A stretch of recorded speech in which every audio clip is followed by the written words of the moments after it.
Team, I'm here. I'm here. Don't fret. Don't worry. I have arrived. How are we? Sergio Soli, Mikey Morgs. How are your Sundays? Let me know if you can hear me okay, see me okay.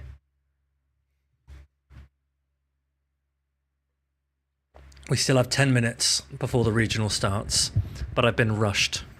I've been told I need to get in quick. If my mic or anything does suddenly go quiet or suddenly sounds weird, just chuck it in chat and I'll try and fix it as quick as I can. Oh, what a weekend.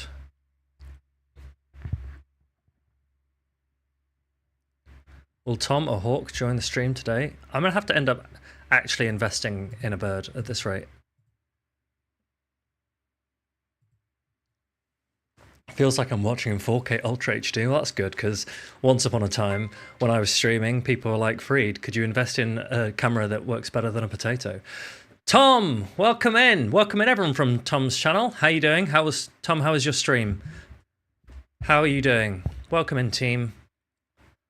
I hope Tom has treated you well to some top quality battles. Tom, I want to know how you feel that United had a better season than Arsenal, because we didn't get a chance to talk about it. Team, we've got 8 minutes until the regional starts, so we can just chill, or I can show you one of my new toys that I built earlier today. Is anyone doing the Incense Day today as well? That might be live for a few of you right now. You can do it while stationary. Do I think we'll have move changes announced today? I'll come on to that, Sergio. I'll come on to what I think.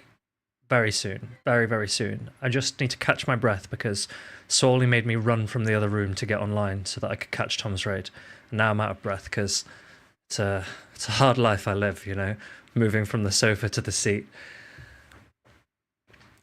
Yeah, we do win one game. We do win one game, Tom. And do you know what? It's the only game we needed to win, so I'm not complaining. Right, team. I'm going to show you my new toy. Come and look at this. Oh baby, what is that on your screen? Yes, this is Elite Pokemon Go gameplay. Okay, this is what I'm thinking about testing today, just to see if it has any play. So we'll see. I'm not super confident. The IVs are good IVs. They're good IVs. Goes to unfollow. Yeah, but Jongo, look. I don't like normal Skarmory. I like Shadow Skarmory. I don't like normal Bastiodon. But Shadow Bastiodon? Well, I think that's something worth considering. CB Kelly, welcome in. Move changes were shared on the Pokemon live stream. You'll find on Reddit. Salamence gets fly. Yeah. I know that. Not only do I know that, CB Kelly, I actually contributed to them. So a few of them were my suggestions that I was pleased to see came into effect. Jox, mine is level 48 and like a top 50 rank. Yeah. This one's level 49.5, I think. You're in the 3300s with Hippo, Tom? That's insane. That is insane. Alejandro, welcome in. Yeah, the ones I suggested. Don't roast me for this. The ones I suggested. So obviously, I said that Spark and Scald should be nerfed, but so many people did. Like, I'm not going to I can't take credit for that. I was also in the camp that they should be nerfed. The ones that I suggested myself were Thunder Punch Typhlosion, Thunder Punch Scrafty, Fly Salamence, and Powder Snow Titan. Those were my suggestions. And I'm very pleased that we're going to get them, because hopefully you guys will get to see that they're actually pretty good updates. I spent a lot of time simming them, checking whether or not they'll make a difference, whether it's for GBL or for Show 6, and I think they're quite exciting updates. So we'll see. And I didn't, as I said yesterday, I didn't just suggest them because I happen to have high rank Pokemon of each of those, but we'll see. Okay, so in terms of part 2 to the updates, we don't know. I don't think that we'll get a part 2 to updates, but the thing that I wasn't sure about is that we don't have any new attacks being released. We don't have anything, we don't have high jump kick being distributed, we don't have any new attacks announced, and so there was a small part of me that was like, oh, I wonder if there's a little bit more to come on that side of things. So I'm not expecting like more move updates as the ones we've seen. I was just hoping maybe we might get some more information about something like this new attack is coming into the game. I think there are lots more updates that had been suggested that they could have done that they haven't done, which I don't think is a problem, because if you tried to do every move update for every Pokemon now, like, you'd run out of move updates pretty quickly, because on the whole, the meta that we've currently got is a really good meta. So you don't want to make too many changes too drastically, but after Worlds, then you can. Then you can go ham if you want to. So we'll see what the changes come after Worlds. We'll see if there's anything else that they can give us to kick off LA today. They might not. Let's not get our hopes up, because then you start the event disappointed. But we'll see. I didn't suggest the normal type Swift. That was not me. I'd never even thought about that before. That was not one of mine. Mine were the cool ones. And it will be great to watch, I think, this event, because this is also going to be the event that I'll be competing in Bologna next week. That the Japanese Championship Series, which you probably won't keep track of, but they'll also be competing in this current meta, and we're actually getting to a point in the meta where a couple of weeks ago people were saying the meta's settled down, that all of the teams are looking the same, and actually they're not.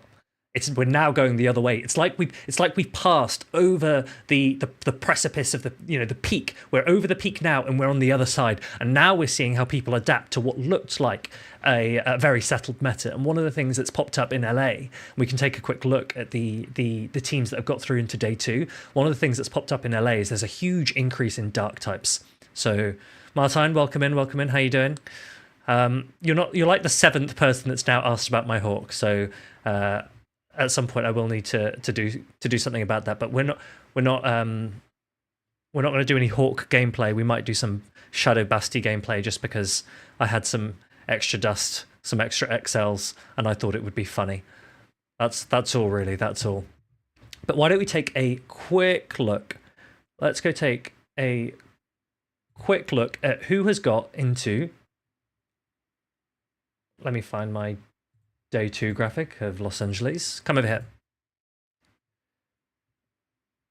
Okay, I want to show you this. There we go. Can you see that? No, I don't want to zoom in. Okay. Manu, hey, how you doing? Enough about talk. Where's the Toma? Yeah, exactly. Let's focus on the Toma for a little bit. Right, big shout out to Hong Kong Assassin. He is a UK-based player. He is actually running the same team as Out of Pocket, who is also into this day 2 down here. You can see in the bottom right, and they are both running the normal for Alligator, which is kind of interesting. Streaming tournaments. Yeah, we can't put all the pressure on Martine. He does a lot of work for us, and he's only human. He's only human, Alejandro. He has to put up with your nonsense for too long, and I got to help him out, okay? Dr. Roast Beef, yeah, I'm supporting Dr. Roast Beef as well, just because he has a great username. He's got the A/, and the yeah. Alejandro is in is in my team now. He is in my team. Hong Kong Assassin, yeah, beat Pocket with his own team, which is kind of crazy. But we've got a lot of players. We've got Elite, he's still in. He's got the Skeledirge. We've seen Skeledirge win a couple of events recently, so wouldn't be surprised if Elite's going to win. What I'll quickly do is we'll kick things off with a little poll, team. We'll put a poll as to who do we think, who gon' win? Who gonna win? I'm going to put Rise, I'm going to put Elite, I'm going to put Hong Kong Assassin. Who else do you want me to put on this one? Mormon Matt or other, and we'll see. So let's kick off with that. If you think other, if more people pick other than any of the others, then we'll do another poll with different names. That's fine as well. But get your votes in.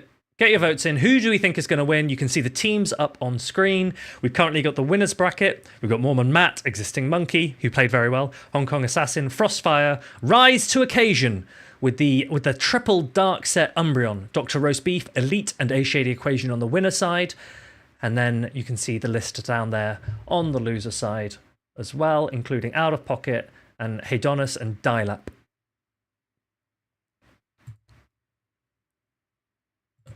Let's go and have a look at the YouTube channel. And there we go.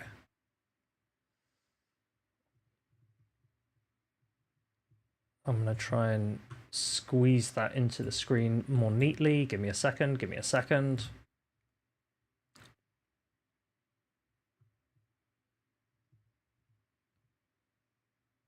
This is funky. There you go, that kind of works. Oh, this is just zoomed in because of the intro. What's up, what's up? Okay, what was our poll looking like? We still got some time. Rise, we've got lots of votes for Rise.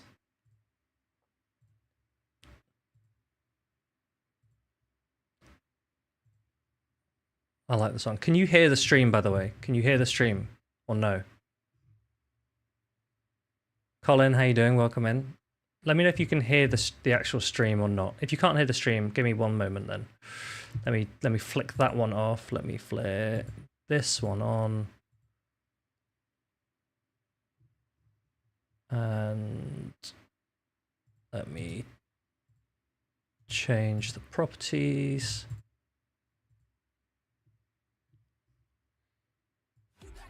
How about now? How about now? Can we hear it now? Let me know if you can hear it. I don't care about the YouTube search bar. Unless I change the size of this, which I can also do.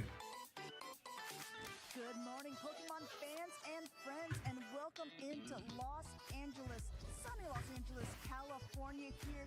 Yesterday they called Los Angeles the Sunshine State, which I don't actually think it is. Ready to kick off Championship Sunday of the very last North American Regional Championship of the season.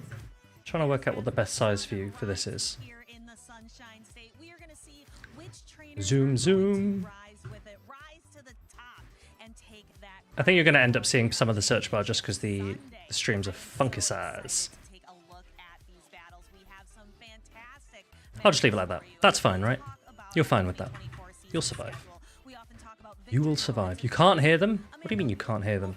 Is that just because I'm talking? Here in Los Angeles, you can see the road looking back and that short trek ahead. Is that better? Going towards North American Tell me if the volume to my Championships volume is in New okay. Orleans, June 7th to 9th, all leading up to Honolulu, Hawaii for the World Championships. That's right. These trainers, they've been competing all season long. They've been trying to earn these championship points. Okay. Of course, that is one of the things that people I'm going to settle on that. here. You First happy? place Florida is for the Sunshine State, but yesterday I think one of them accidentally called California the Sunshine State. So 500 points to be able to qualify take it or for leave World it. Take it or leave it. Again, It's this is okay the last because regional competition in Stockholm, Leo called Stockholm the United Kingdom of Stockholm instead of the Kingdom of Stockholm, which I found funny. You want to push for those leaderboards, it's to get that travel award.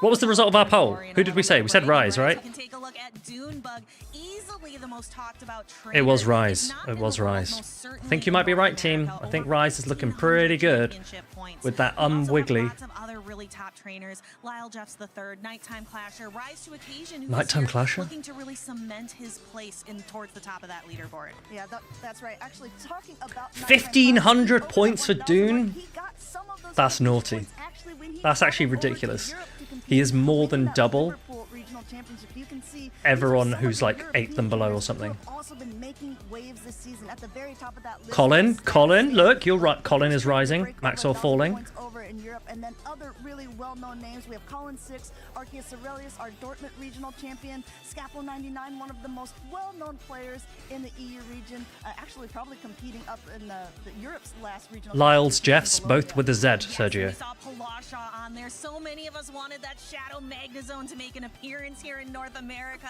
It was on 3 of our predictions, but no such luck. I don't think it could really cross the pond. It didn't quite make the journey, but we still had a lot of fun What are our... yesterday. Should we try and turn the quality up?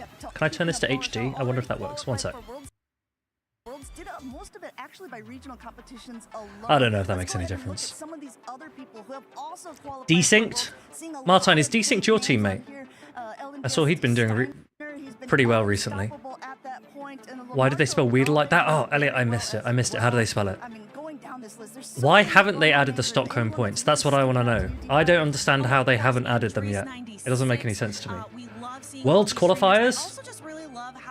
These are only European Worlds qualifiers. Qualifying from Latin America, from Europe, from North America. Wow, we've got a lot. And it is great to be able to see all these different Emmy Weedle 069 is Maxwell's, that is his account name on Play Pokemon. So that's what they've just copied and pasted it from the leaderboard from Play Pokemon, I think. Getting into the Oceania region as well, Rocket Clara I'm seeing on this list, Jakobrovich, and of course... Because you can, I don't know if you saw in that last one, we've actually got some people's full real names, because that's what they've got on their Play Pokemon leaderboards as their entry. Who's going to be able to take down the reigning champ? We will have to find Whiskey out. and Alejandro, were you there? Were you there? To add their name to that list today, and maybe it's one of the trainers we're going to be seeing up here shortly. But first, let's recap a little. Slash, I think basically what it is someone's made the graphic, and it probably just needs another pair of eyes from someone to just check what names should be on there, and it's just been overlooked. I think that's all it is. Nothing more than that. Look at this. Look at this Lunatone landing a Moonblast. Boom. Spiciest matchup of the day is what it just said. Screaming yesterday. Look at that. Look at that. Yeah, Bill was saying I didn't. That was epic. That was epic. Or it used to be Emmy Weedle's legal name. Yeah, when he was born, his parents were deciding they were telling me they were going to go with either Maxwell, George, or Emmy Weedle 69, and I think they went with Emmy Weedle 69 initially. And yeah, that's what he gets bullied at school sometimes, but I think that's more based on his personality. But it was, so congratulations to Existing Monkey, who we're going to be seeing playing very shortly. Joking, Maxwell, joking. My personal favorite matchup, the most hype matchup of the day, Heidonis Actual versus Elite. This was a good game. If you remember this game, Heidonis versus Elite. Elite makes a crazy misplay in this. In this game that allowed, in game 2 actually, which allowed Heidonis to get game 2, but then Elite cracked on and won. We'll be seeing both him and Elite playing here on Championship Sunday. Yeah, I think Heidonis did everything he possibly could do. I told you about this, Jongo. When Maxwell won, when he won EUIC, and he runs off to the edge of the stage. Well, I don't know why this is buffering. He runs off to the edge of the stage, and I'm stood there, and a lot of the other tea and pizza people are stood next to us. And we wanted him to crowd surf. We wanted him to just like jump, and we were going to hold him up and everything. And I think he got a little bit nervous just as he was like jumping in, and so he just like sits down in my arms, and I'm just like stood there, just like cradling Maxwell in my arms. And I was like, Maxwell, get up, get off me. I'm never doing this again. Threw him back on stage, and things carried on. But it was a good time. It was a good time. I'm going to press refresh on this just because it's buffering a couple times. Equations, Shadow Whiscash. Yeah, speaking of these Pokemon, let's see if any of them... I like the layout of this graphic. Martine, if you're paying attention, I like the layout of that graphic, and we should steal it for Europe. Day 1 is the most popular picks, but this is where Look at this top 12 update. Pokemon name? I missed it. Why is the stream being very jolty? Up to the top here with over 62.5% of the players of day 2 using it. Tied with it is that Shadow Gligar. Elliot says, when I win EUIC next year, I'll front flip off stage, and I'll try and catch you. I'll try and catch you. I'm curious though, there's not a Lickitung in sight on this top 12 We'll see, graphic. Tom. We'll see. With the new move updates, we were able to tease If you a didn't little hear bit that, yesterday. DeFi just made a very good point. That was top 12 day 2 usage, and there was no Lickitung. You have to wonder. Some other things that I found That's kinda crazy. on there was the fact that Kinda crazy. Umbreon, and Azumarill all made it into that top cut pick. Exactly. I want to see which trainers are going to be utilizing these Pokemon. Let's go ahead and take a look at that bracket, starting with the winners bracket run. We have more Elite versus A Shady's a big game. The first battle we see today. That's a big game. Assassin 16 versus Frostfire, Rise to Occasion versus Dr. Roast Beef, and Elite, Sergio says the stupid California ape. King I heard versus Axon was bemoaning I know you Ape were saying too, on you his love stream the yesterday. losers bracket run. He's Let's not see a some of fan. the trainers that are in that losers bracket as well, who are still being viable, still want to be able to crown themselves that regional champion as well. We have Chemcoop playing against Out of Pocket. Mango beat. I had a look at the Chemcoop Out of Pocket matchup. Pocket looks like he has the team comp advantage. Which one of these Dialab versus Heidonis will be interesting. Join our list of North American regional champions today. We have some repeats, obviously. Dunebug making a record 3 appearances this Where's season. our man Lyle? Jeffs III Someone making call 2 Lyle. appearances, but they're not here, so we're going to be able to get a new picture, a new photo to take that final place, that final jewel on the crown in Los Angeles. Did anyone play locals this You're talking weekend? about a lot of repeats. Elite was on that list already. Maybe it'll be another repeat again. We're gonna have to see for sure. If you aren't already, make sure that you are following along on the channel so you can see who will be crowned the last champion in North America. And while you're at it, Sergio, congratulations. Big congrats. Qualifying for Worlds. That's awesome. Stream as well. Yeah, so be sure that you are following the channels on YouTube, on Twitch. Be sure you're looking at that hashtag #PlayPokemon, that / Jangles won, but you top cut. Congratulations, congratulations. Colin, I know you got some more points today. Congrats. Who are you rooting for today? Let us know in the chat. We definitely want to see it. We are gonna have team. We're gonna have so many friends at Worlds. If you're going to Hawaii, we're gonna have some big socials at Worlds. It's gonna be good. Our members, citizens, if you will, of Toph Town. And speaking of Softoph, we're gonna go ahead and kick it over to the casters. Thank you so much. Oh, I like Wholesome's jacket. I don't know about the Raticate pin though. Wholesome_. And before we get into our battles this morning, we just have a quick reminder of how this tournament format is going to go. Check it out.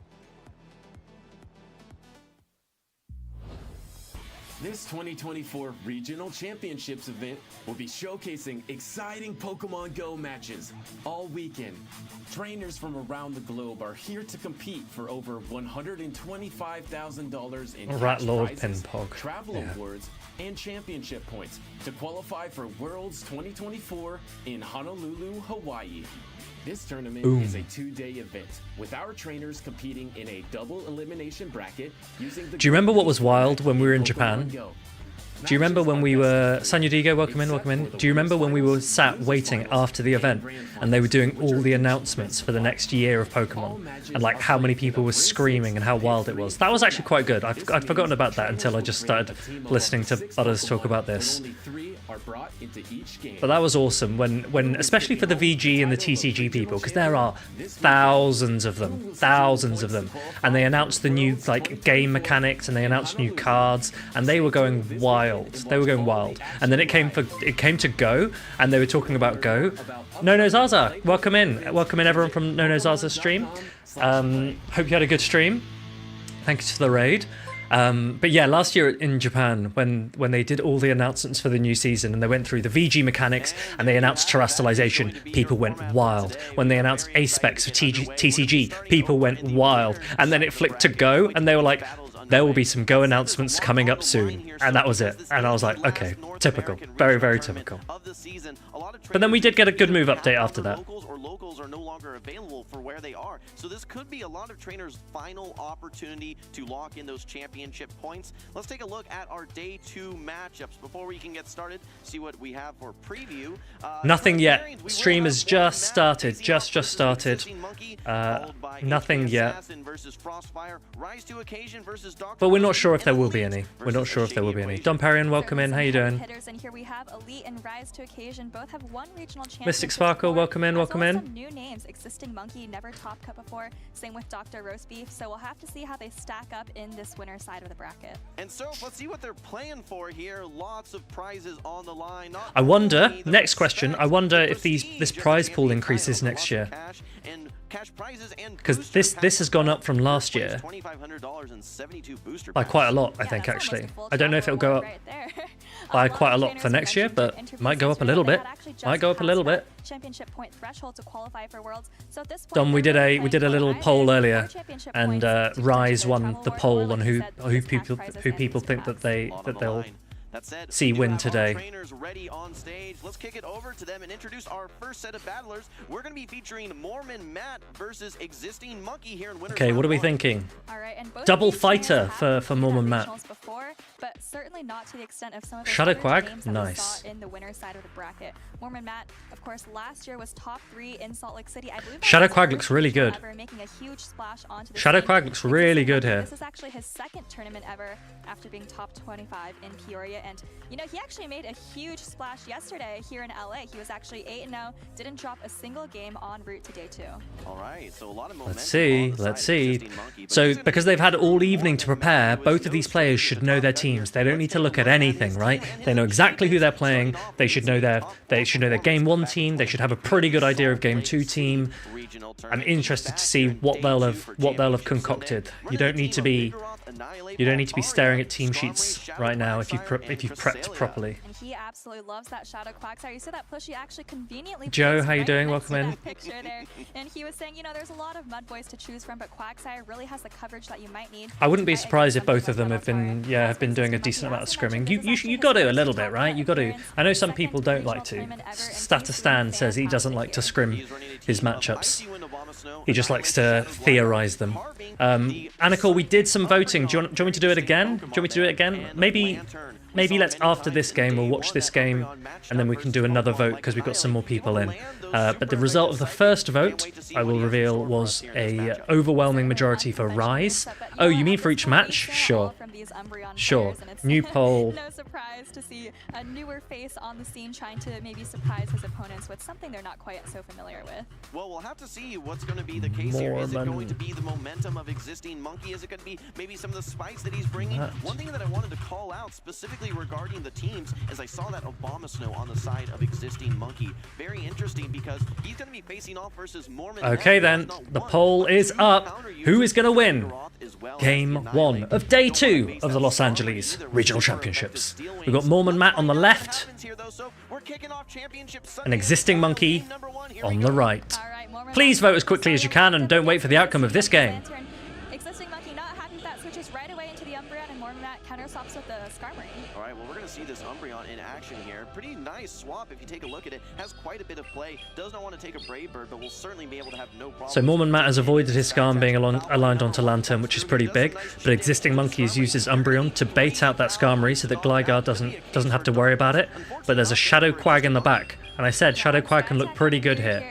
It can look pretty good here. Neutral might just come down to who wants to invest those Protect Shields and fight for switch advantage. Yeah, absolutely agree. We'll have to see actually. P-Wooch, how you doing? Yeah, this is the first game of the day. Quagsire is going to be doing in the back. Shadow Quagsire does have some. Oh, you want to do sets here. Aquatail is very predictions? same. Also able to get to that slow Yes. edge, which I can can be change it to dangerous predictions for this next time. Pokemon, but it'll be curious to Smart. see if it actually matches up versus that Gligar or not. Here You guys comes wanna the bet? charged attack. Sure. It is going Sure. to be the Brave Bird. Will it go unshielded? Yes. Yeah, Mormon Matt Big does Brave land Bird. that. That's huge right there. Able to maintain switch advantage, and this is actually looking a little bit tough for Existing Monkey. Look at this Lantern, and you look at what Mormon Matt has remaining. He very wisely brought the Skarmory here, and now he has 2 answers for this Lantern in a pretty comfortable spot, I would say. You have to feel good if you're Mormon, Matt. You avoided the. If he comes in with Cress and he just immediately counter swaps into Quag, the advantage of Quag is that it will reach the Aqua Tail before the Quag. Well, he didn't switch in immediately, but if you do, then you can reach your Aqua Tail before you have to take any attack from Gligar. That's one of the nice things about Shadow Quag.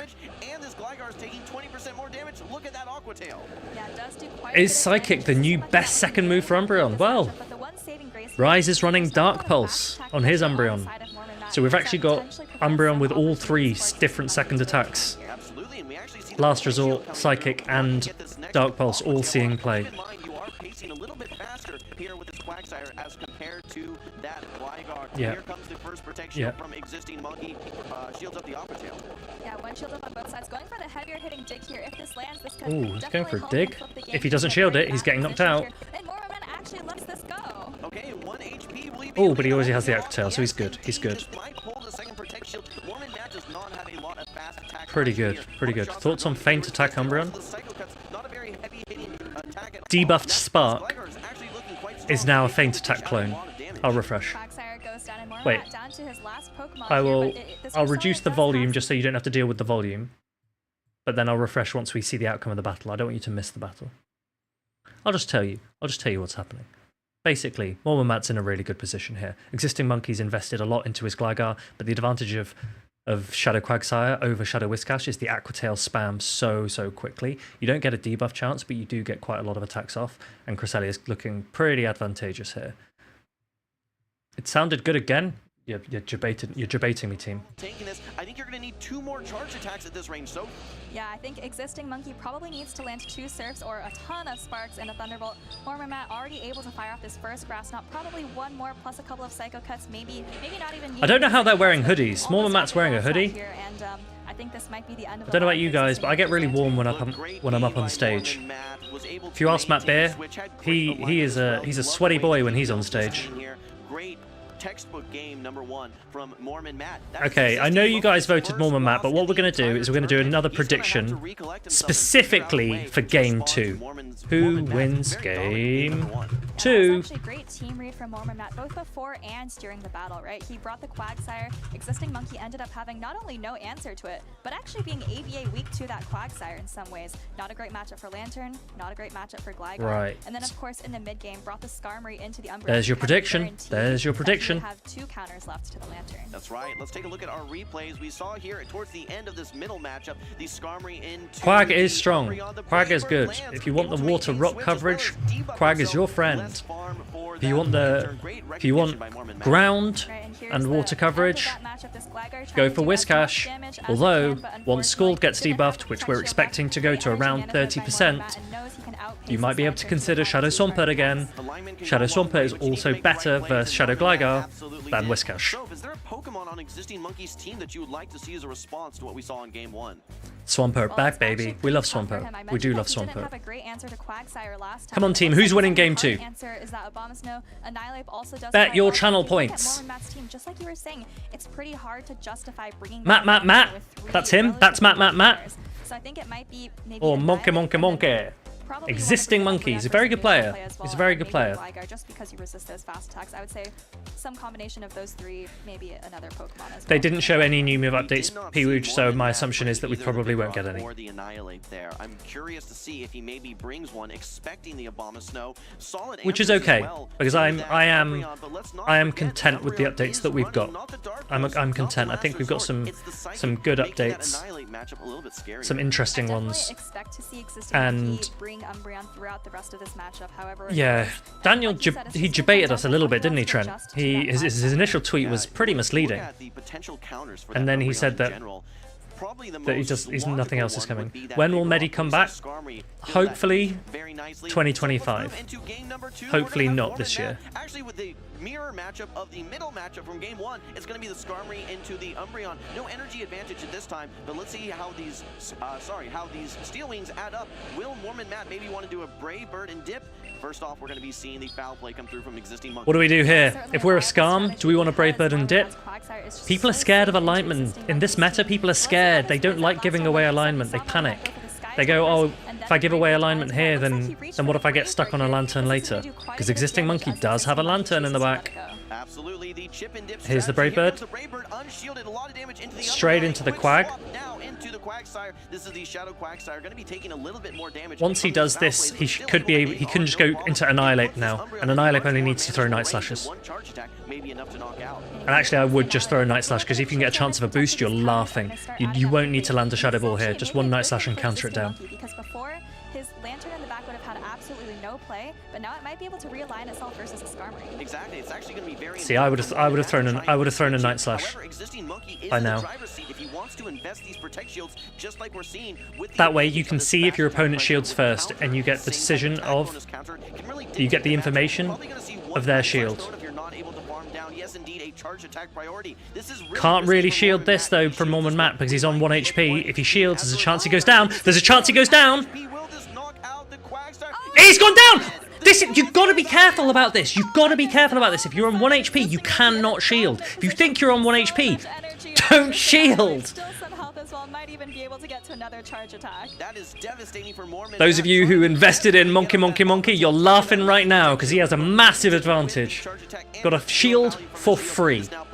For free. Trying to maybe go for a farm down, no. Instead, goes for this sky attack. We still got that lantern in the So back. What this means for Existing Monkey For is he's Existing gonna be Monkey. able to align his lantern versus the Skarmory, which is the dream matchup. We see a quick swap out into the Cresselia now. This is going to bring back the Umbreon, desperately trying to get to these foul plays. You still have a lot of work to do as this Umbreon.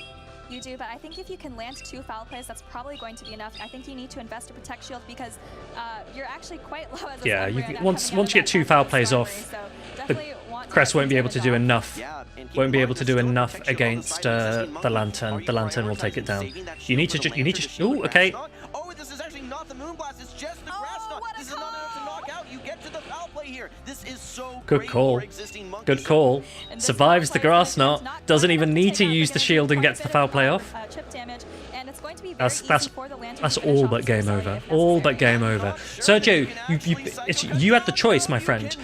You had my choice. You had the choice. You wanted a bet? You bet.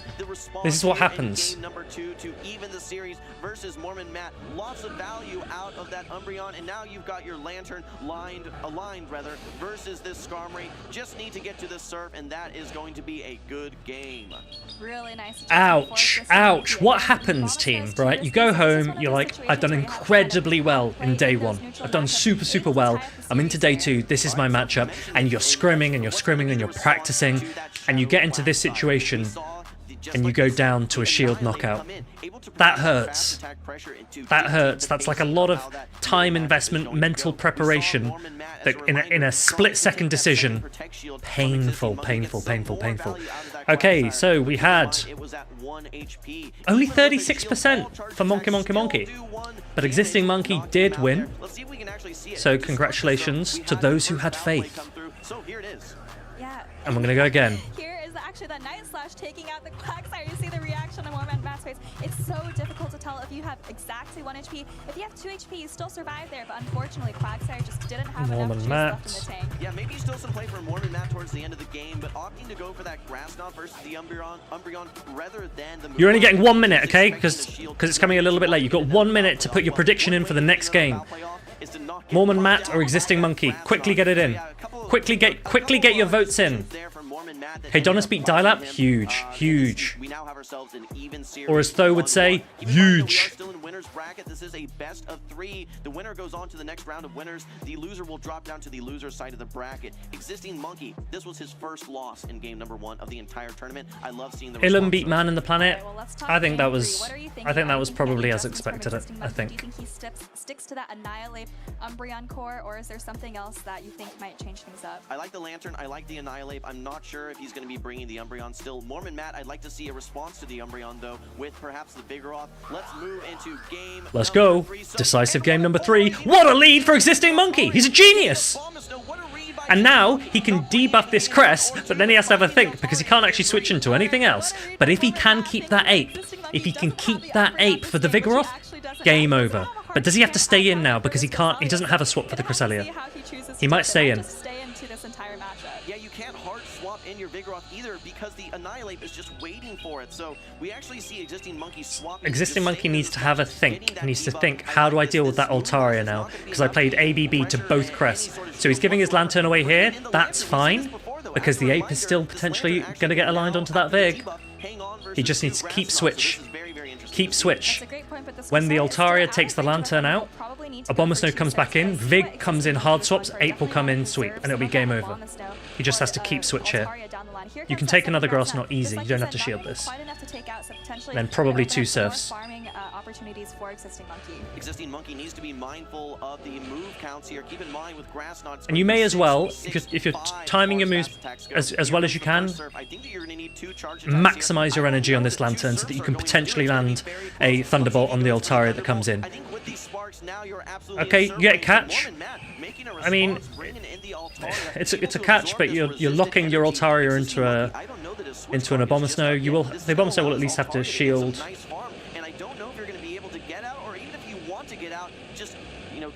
Okay, ship this damage, get into the Altaria, you can save the Lantern potentially for a catch later, you might not need it. You got to remember though, the difficulty here, remember how much energy the Cresselia had. Do you remember? Do you remember how much energy the Cresselia had? Think. Because if you don't remember, you're potentially going to get knocked out by it later, so you got to remember what the Cresselia was on. The Vig comes in, Existing Monkey smiling! He's smiling. Reaches the Icy Wind anyway. One off a Grass Knot, you're absolutely right. It's one off a Grass Knot. Absolutely dominate this Vigoroth. Here comes the shield as well, knowing that you have to put it all on this Vigoroth. It's going to be your most valuable Pokemon at this point. What happens now? Let's watch Mormon Matt's reaction. Yeah. Not this time, it's the Annihilate. This is disaster for Mormon Matt. All of the charge attacks are resisted. I think we're simply going to see a battle of the counters. Yes, GG. Counter all the way down. All GG. existing Monkey needs to do now is take out this Cresselia. I think Mormon Matt sees the writing on the wall. I think I Mormon saw Matt them say GG's to loses. each other. No shields up Anyone on who voted for him, Cresselia, and I think they're kind of you backing lose up. as Maybe well. chatting Sorry, about the team. game. Maybe we'll get to hear some of this audio Sorry, later, team. But I think once Existing Monkey saw the Vigoroth come out, he was very Rip happy Vig. and knew he had Rip this Vig. game. It was reasonably straightforward. The advantage of when you win lead with an Abomasnow and they safe swap something neutral, you're getting debuffed. The Abomasnow doesn't have to panic switch out, it just debuffs, can debuff again, and then you can switch out. And then it does misalign the switchcocks a little bit, but when you've got the advantage, the team comp advantage that they had, Ape's laughing. And I was talking to PvP David earlier today, I was talking to him about the role of fighters in this meta. And honestly, because people want to use Vig as a flexi pick, it makes Ape really good. If Vig didn't exist, you might not need a fighter at all. But when Ape's around, people talk about RPS and they talk about Skarmory and they talk about Lantern, and just people are like, no, but Vig's fine. It's like, Vig has so much energy there. Vig is hitting 100 energy. 100 energy and cannot do a thing to this Annihilate. That's why I personally don't like Vig, but it is neutral outside of an Ape meta. That 1 HP shield is going to haunt him, but he's into the losers bracket. He's not fully out. He's into the losers bracket, so it's not all over for Mormon Matt. But let me give you some points. Existing Monkey voters, congratulations. Congratulations. Scare the Ape away from the Vig. Well, he ran Altaria and he ran Cress, so he was strong into the Ape. Get some value out of my Lantern, and I should be able to maintain alignment and close out with Annihilate. Trent, I agree. I will personally not be playing a Vigoroth anytime soon. If you see me lying, you can call me out. But in Show 6, nah. Shadow versus non-Shadow Abomasnow. Depends on your team composition. Your team composition might need a little bit more bulk, but the advantage of non-Shadow Abomasnow is that you can run Icy Wind, whereas if you run a Shadow Abomasnow, you probably need to focus on your pacing, because you don't have enough HP to get through a lot of your matchups, and so you run Powder Snow, and then you just got to think about how you want to use it. Shadow is more aggressive. You can see what an Abomasnow did there, is it was a little bit more defensive. It could Icy Wind the Crest and come back out, and that is like a defensive play. That is a defensive way to maintain your play. Which I think, personally, I would go for the Icy Wind play. Debuffs are pretty good in this meta. When a meta is bulky, like we've got at the moment, like it's a reasonably bulky meta, then debuffs can be pretty useful. Certainly it is more than existing, it's thriving. Tell me about that Annihilate play. Yeah, Annihilate is so strong with counter Night/Shadow Ball, especially when it gets on that Vigoroth as it did in Game 3. And also, like, its energy goes everywhere, so it's a very strong Pokemon for me in that set. I definitely agree. It makes it tough. We've been seeing more Vigoroth, but with all those Annihilates out there... Less bulky meta, so examples of a less bulky meta would be Shadow Nidoqueen meta, and the Shadow Walrein meta. That wasn't as bulky as this one is. How does it feel to have made and it actually... feels amazing, honestly a little bit surreal. If you wanna deal with if your meta gets too bulky, one way to deal with it is to increase debuffers. So in the current meta that we've got, we have attack debuffers. So we've got a lot of Icy Wind users. And obviously, if you get the Moonblast debuff, if you're Matt Beer. So In again, previous thank you, metas, we've also seen shout out defense to debuffs. That's another way that you can Town, really all my reduce friends that have bulk. helped with, We've seen that in team Poison building Fang. The and problem with that practice one is it can battles. get a little bit too I oppressive, think they and some really people don't like it. helped Some me a people lot don't in like different the Poison Fang, Speaking the of Poison Jab Town, into I'm gonna Poison go Fang, ahead and send it because back it to can. Soap It's more of like a Engine for the next Razor round of Leaf battles. style Thank meta, you. right? Where you just keep your shields and Thanks so fast much. attack through. And Some Existing people don't Monkey, like what that. a humble trainer. So great to see him. You know, he's actually already in the top 6 of this tournament on the winner's side, and you know, like you said, hoping to go even further. Yeah, you stole the words from my mouth. Yeah. Humble is the vibes that I'm getting there from Existing Monkey. He's not taking anything for granted. He recognizes how challenging it is to get to the stage and that there's still more ahead of him. Will So we see I'm very more curious to Trev see as next his story season? continues to evolve and some of his future battles. Anything that stuck out to you though, as far as the response? Was there any standout moment, maybe in Game 2 or Game 3, I don't that think was so. that was the turning point for Existing Monkey? I don't think so. Well, obviously the turning point in Game 2 was the KO. I think the Lantern shift to Water Gun opens the door for Feraligatr. As I've said many times, I'm hoping that we can get a Feraligatr Classic Com Day so that more people can build one if you don't have one. But Feraligatr's too good versus Trevenant. I was playing GBL as I have done over the last few days, and if someone leads Trev, I'll actually aggressively swap a Feraligatr into it. With shields, Feraligatr will win. So if you were repicking your And Pokemon on the for rise, me, or maybe your caster if predictions, you're the I feel like grass you'd and be you sliding can't in win Umbreon pretty against quickly. what could end up being a really popular water, nah. Also, will we see more Typhlosion? I don't know. I hope so. Typhlosion's pretty good. It also beats Trevenant. We're actually in a funny position where Feraligatr as the water type beats Trev as the grass type, and Typhlosion as the fire type will beat Feraligatr as the water type, which is pretty jokes. Lorks, yes, if you would like a practice tournament, we are hosting a practice tournament in the Discord.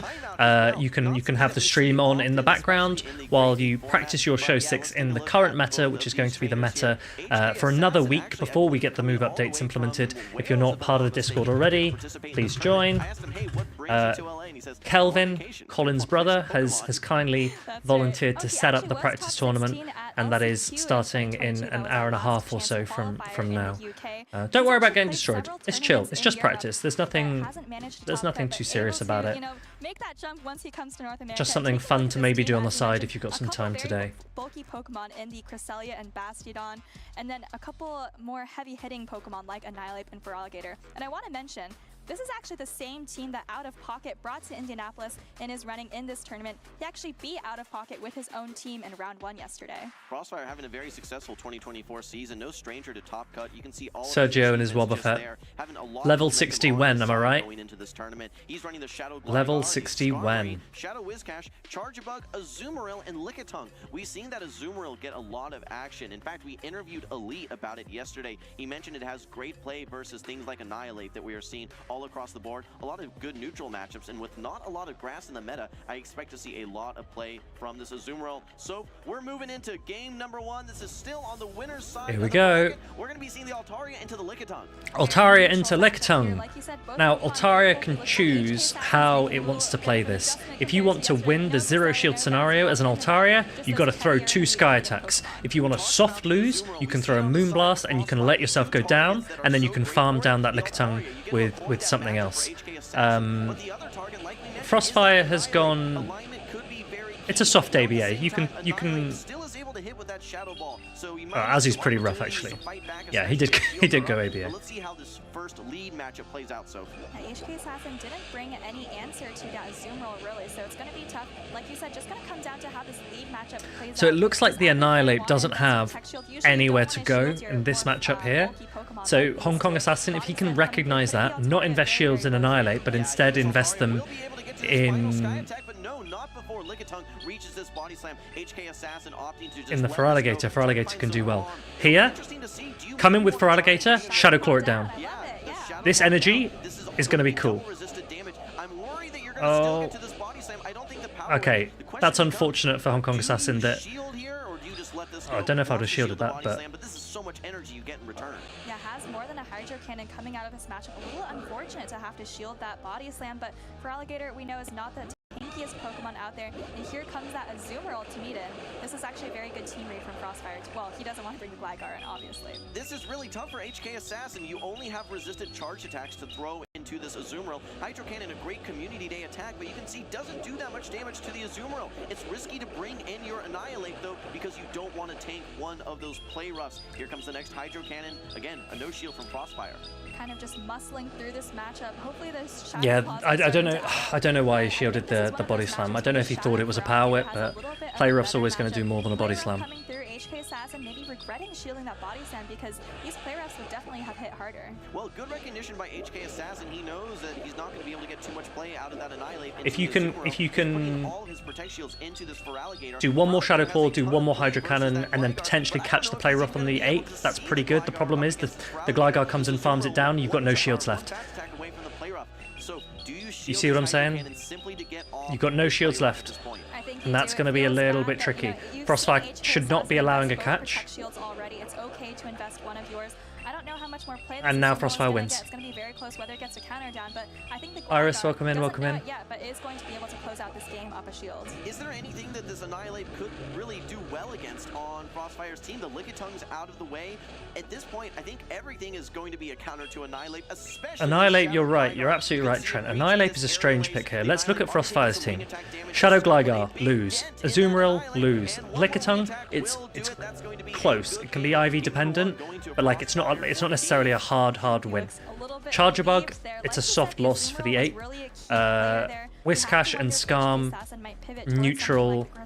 With shields up, 8 can do pretty well into Skarm. Shields down, Skarm will win. Whiscash it's a bit dicey. It can get dependent on the Skull debuff. So Trent, I think you're right that Ape is an interesting bring there. Hong Kong Assassin will be looking at the team and he'll be thinking, you didn't respect Basti. You didn't really respect Basti. So will we see it? He'll also maybe think about the fact that his Feraligatr could have put in a lot more work if he'd shielded it more efficiently. If he'd let the Body Slam land instead of a Play Rough, the Feraligatr does way more. The question is, Frostfire also knows that he didn't respect Basti. So now, does he play stronger into Basti? You have to expect the Azumarill to come. Potentially, I think one play he could have done is, again, no shielding the That's body what's slam interesting. from the Lickitung, and just kind of hoping you could hit things with energy or, you know, resist the fast attacks on the Azumarill there. Well, I love the balance of Frostfire's team because Hong Kong Assassin, he goes, I know Basti's really good into Frostfire.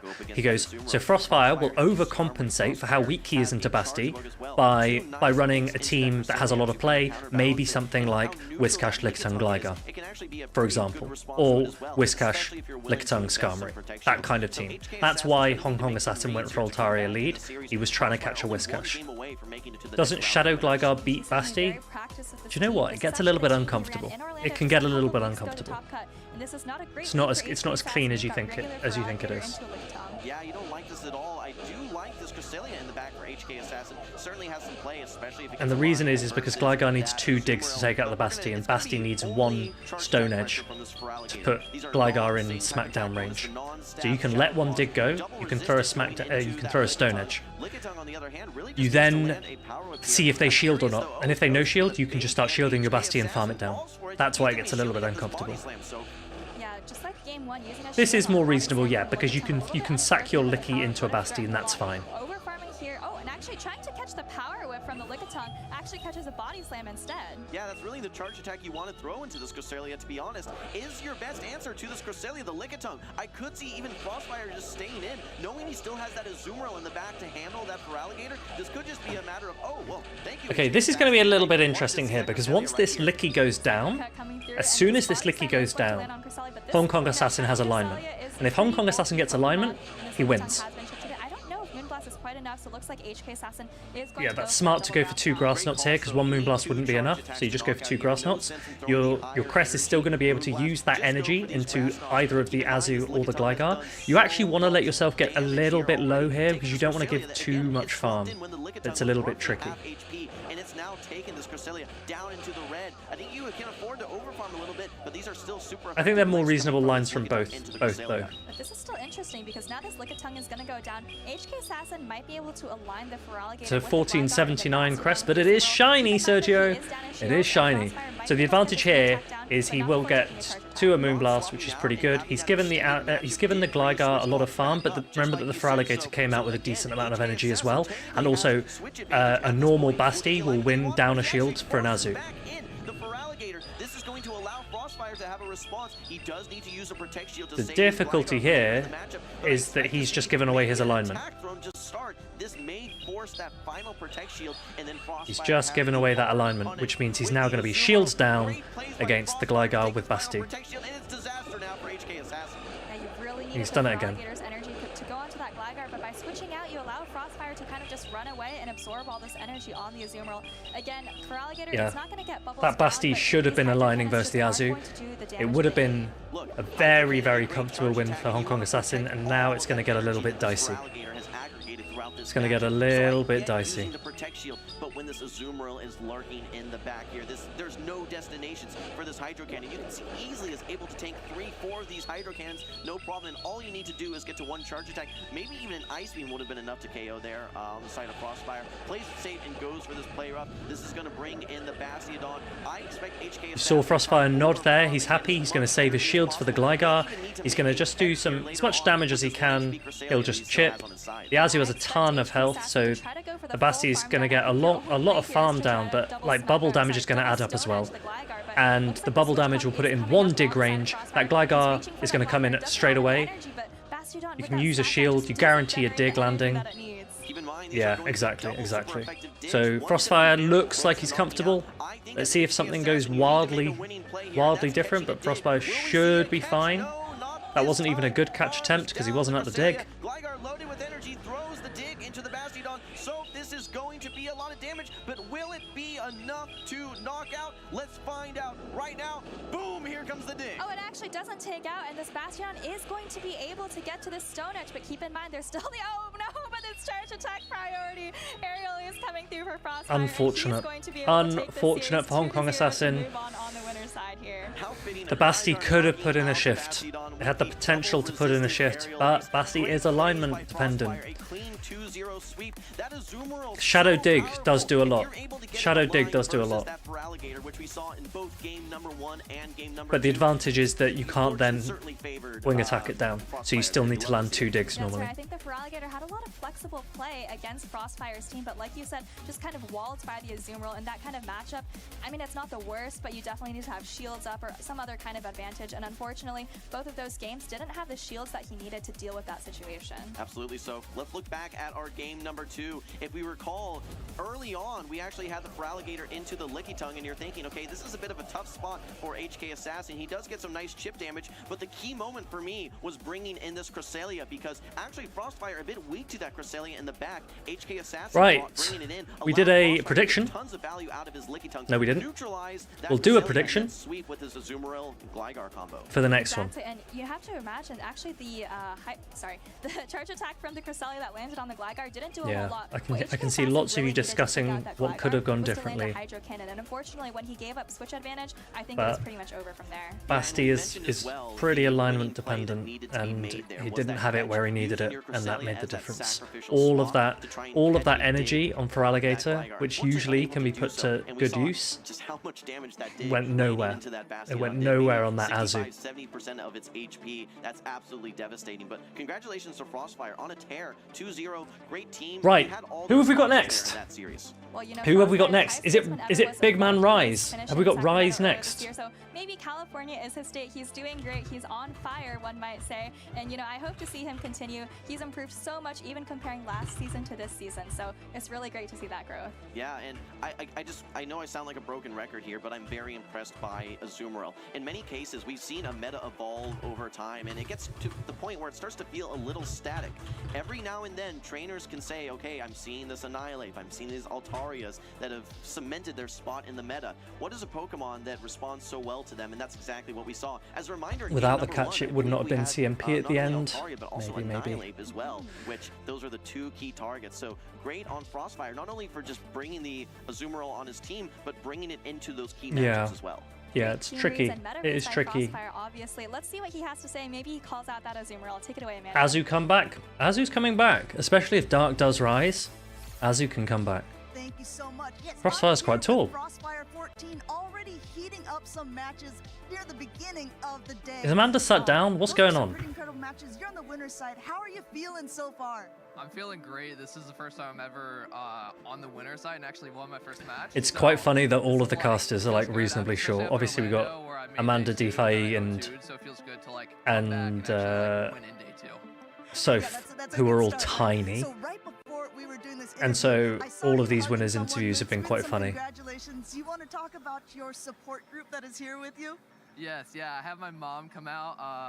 My big motivation was that if I make day two, then I'd have family come out. So I really wanted them to come out to see me play. So I'm really happy that they're here to Cute, celebrate this with me. cute.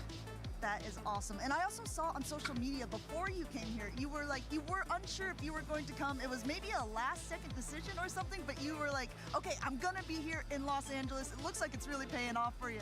Yeah, I was like, I was Yeah, a little nice guy. stressed about my points. I was like, Nice guy.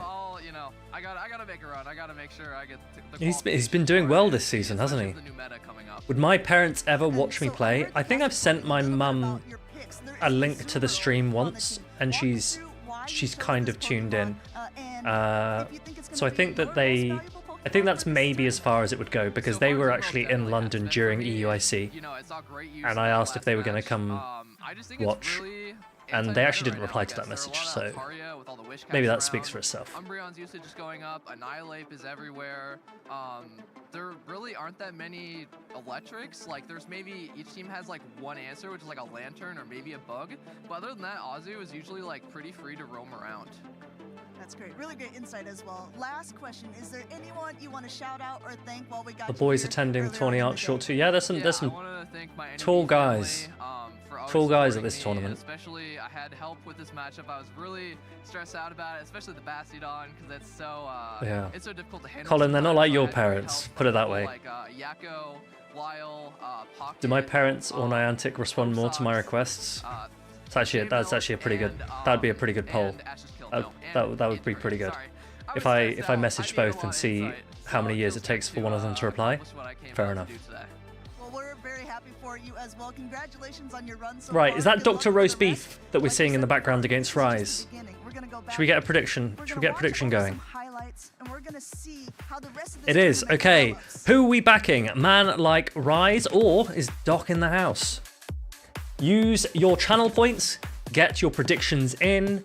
Rise is the favorite, but Dr. Roast Beef should not be underestimated. So, how much do you back your prediction? Show us in the prediction.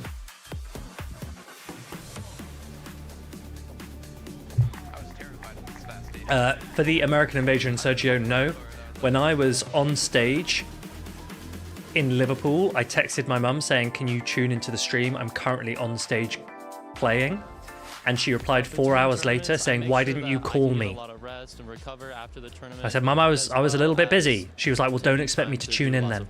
I said, "Okay, sorry." A lot of it really comes down to practice and making sure that I'm knowing what I'm playing is the best I can play for that tournament. It's always You good need to like, see the look at teams meta, logs? see Sure. what decks is performing Let me well. try and You never find you wanna those play teams. something that doesn't beat the top deck. Right now, Charizard is the best deck, and you want to play something that can beat Charizard.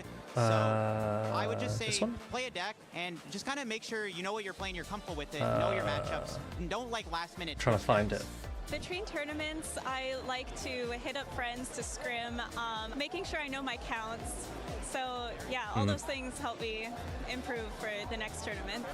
I continue to practice and test the different matchups, looking at different stats and how everyone's doing in the meta, what's being played. I also find What do I do the car with rides the up to the teams? tournament's a great time to talk strategy with my teammates and prepare to see what matchups we're going to be going against. I guess the best way for me to improve between tournaments is understanding the meta, having a good idea of team composition, what works well with what has good symmetry with each other and against, whatever you can see between other opponents. I think that that's that's one of the best ways in order to improve, you know, Call between my tournament mum. and tournament. Also, What now? continuing battle, Dial her in. learning counts, learning type differences. She might tune in. matchups, Some, she says sometimes she tunes into the I streams. end up asking my brother what I should do because he's helped me out a lot through the past few years, you know, through juniors, through seniors. Basically, my whole family plays, so it's just repetition, picking every Pokemon that you can, that you know is going to be used, and just practice every day. Pokemon Black was the first Pokemon game I played. When the feature dropped late 2018, I immediately started playing and I got hooked immediately. Here he is, Grassroots out of pocket. Tournaments in my area, I was immediately presented with a lot of other extremely interested people that were willing to practice, Does this play work? games anytime, really. And due to that, it just converted in No. more and getting better and better. My first competitive memory was probably when, as a senior, I convinced my mom on Mother's Day weekend to drive me to Indianapolis on the hope that if I win on the seniors division, I can get her a trip to London, and that I did. My favorite Pokemon. Okay, where is the? Quagsire. I love how derpy Where's it the looks, bracket? and I have very fond grassroots memories of using Quagsire a lot. Favorite Pokeball, probably the Ultra Ball. I There. like the There we are. black and yellow. There it I is. look up to Okay, Lyle Jeffson a lot. Rise's team is Wigglytuff, Umbreon, Shadow Gligar, Dugong, Annihilate and Lantern, whilst Dr. Roast Beef has Shadow Alolan Sandslash, Clodsire, Altaria, Azumarill, Annihilate, and Charjabug. So actually on paper, I don't know what does anyone know Dr. Roast Beef's A/slash moveset? Show Ash. I think that'd be really Anyone know? The farthest I've traveled is probably Japan. Calvin, welcome in, welcome in. Calvin, thank you very much. Shout out to Kelvin for being the one who's going to organise today's tournament, whenever that starts. Jox, at some point maybe you can help as well. I know you're pretty good at running these two. Blue in general. We need Cool Mum like the twin brothers on stream. Yeah, Sniper Mike, that was funny. Quagsire so much is just the straight up blue. Very nice. I'd probably call my dad. As of the last 2 World Championships, I've gone with my mom. I'm going to be honest, Dr. Roast Beef's team looks pretty good here. Why is Rise not running Last Resort? That's a fantastic question. And I've asked him multiple times and he goes, oh, Dark Pulse is a little bit better in certain situations. And I think like things like maybe a Gligar matchup, it can make a slight difference in things, but generally, I haven't been persuaded by it. Put it that way. I haven't been persuaded. Right, let's get the thing back up. There it is. Just overjoyed to be joined by Amanda Lundberger. That's me. There. Yes, we are very excited about this tournament. I was just watching the thing with Out of Pocket and the little things that he was talking about. He's in. Will I be persuaded after he wins, says Sergio. No. No, I will not. I don't think that a good player winning with something makes that pick good. I think it just reinforces that they are good.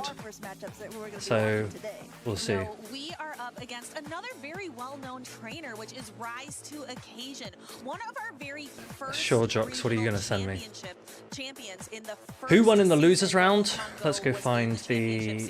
He won in Milwaukee. I've got far too many tabs up here. This is crazy. He's really just a titan, a legend, a true legend in this community, up against Dr. Roast Beef, also on the winner side of the bracket. I have had the absolute pleasure of interviewing both of these trainers yesterday, and I am very excited to see what they are going to be bringing to the table. Well, one thing I'm hoping that Rise to Occasion is going to be What has Jock sent me? One sec, I've been distracted. No way. Which I find very interesting because, of course, it's not going to do as well in the Umbreon mirror match, but it does be able to hit things. That's pretty sick. Okay, I'm just going to show you what Jox has just sent me because. So we'll see if it really comes into play with or against Dr. How am I going to show you that? Let's go ahead and take a look at their teams and see how these two trainers are going to stack up against each other. Jox has just caught a very high rank Shadow Toxapex. Like I mentioned, Rise to Occasion, running a very standard. You need to bring this to something, Jox, because that's awesome. That's a good shiny. That is a very high rank Shadow, not Shadow, shiny Marini, which will evolve into Toxapex. Shiny, not Shadow. I mean, we did talk about, it has a lot of staples people picks on Rise's side, but I do want to point out that Wigglytuff because Yeah. we talked a little bit about So it yesterday. we're going to have a rise in Watergun Lantern. We're going to have a rise in Feraligatr. We're going to have a rise in Poliwrath. However, I don't see it on the other team. Shiny Toxapex Gaming, everyone. Look at all of these top Right, picks let's here have a this quick look season. at We the have bracket. Knoxville, San Antonio, We're in the Toronto, final stage and now. of We're in the course, end game NIC now. was a finalist, So last year. New we've got England Outer coming up Pocket, very, 2-1 win against Chem Coop. position that we have going I don't know on how here. to pronounce Is that Wigglytuff I was talking about? a Waxod. Southern Voice, Icy Wind, Mango which is always has going gotten to be 2-0 top against tier PDX opponent. Dragon. Icy Wind also up on Dialab that loses to Tucson. Haydonis But really, Actual. yes, that And other Haydonis will play Hong Kong Assassin. And Ilum has won and will be up against Mormon Matt. The loser of this game that we've got Rise versus Dr. Roast Beef will go and play Mango in the losers round. All games of losers round 2 look like they might be streamed. So we're in for a lot of games being streamed today. We rarely see Right. poison typing here in the championship series. I think we mentioned yesterday. Let's go back. Venusaur, really the only one that's ever won a tournament this season. Right, and that was early. That was early. So I We were commenting yesterday on Dr. Roast Beef's posture. or maybe like a little waddle for it, I think is more to describe its He doesn't use his backrest. That is a man with a strong spine right there. Take notes, team. Take notes. To that electric type Pokemon going on as well. It does have to fear a little bit of other things, but if you're looking for a Pokemon with a lot of bulk, I know that some people have really tried to utilize this to success. We're jumping right. Did we put a poll up? Did I do one already? How's it going? I can't remember. Some ice on the field. Yes, it is Okay, it's Shadow Claw, so this is reasonably fine for the Alolan Sandslash. on the field. We have again that Dugong versus the Shadow. Meanwhile, I sit here like the letter C. Nip, my stream yesterday was 9 hours. I sat in this chair for 9 hours. Okay, once I got up to go and get a packet of Stroopwafel. 3 times I ran for a wee. Otherwise, I was sat right here. My posture is not going to be good tomorrow. I'm not sure actually, Matt Bear. I'm not sure. You were live for quite a while. Redeem stretch. Maybe my redemption of stretch is me just going to be lying on the floor doing back stretches because that's actually what I need. Icy Wind here, a little bit, not really even a bait. I think he's just maybe trying to lower the attack. Yeah, lower the attack, perhaps. No, recognizing Dr. Roast Beef is probably going to shield this anyway.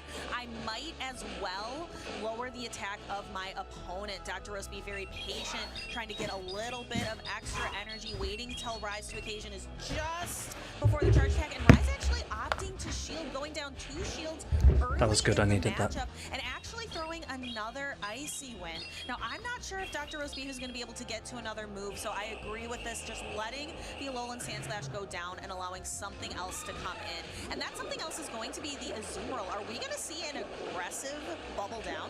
I think that, yeah, that is definitely the play that Azumarill has to go for here. Rise to Occasion wants to give off a little bit more of an impact. I mean, if you look at his backline there, the Lantern's going to clearly be coming into the Azumarill, and I think at this point, Rise is just saying, I don't need to lower the attack, neither the player. Our predictions had 63% in favor of Rise. In it comes, starting to spark away, but Dr. Roast Beef responds in kind with that play rough.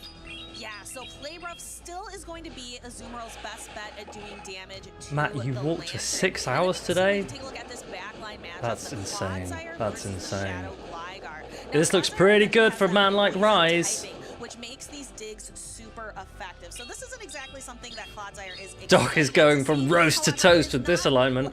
Nice. You should be a caster. One-hit knockout of Clodsire. There is not very much that can.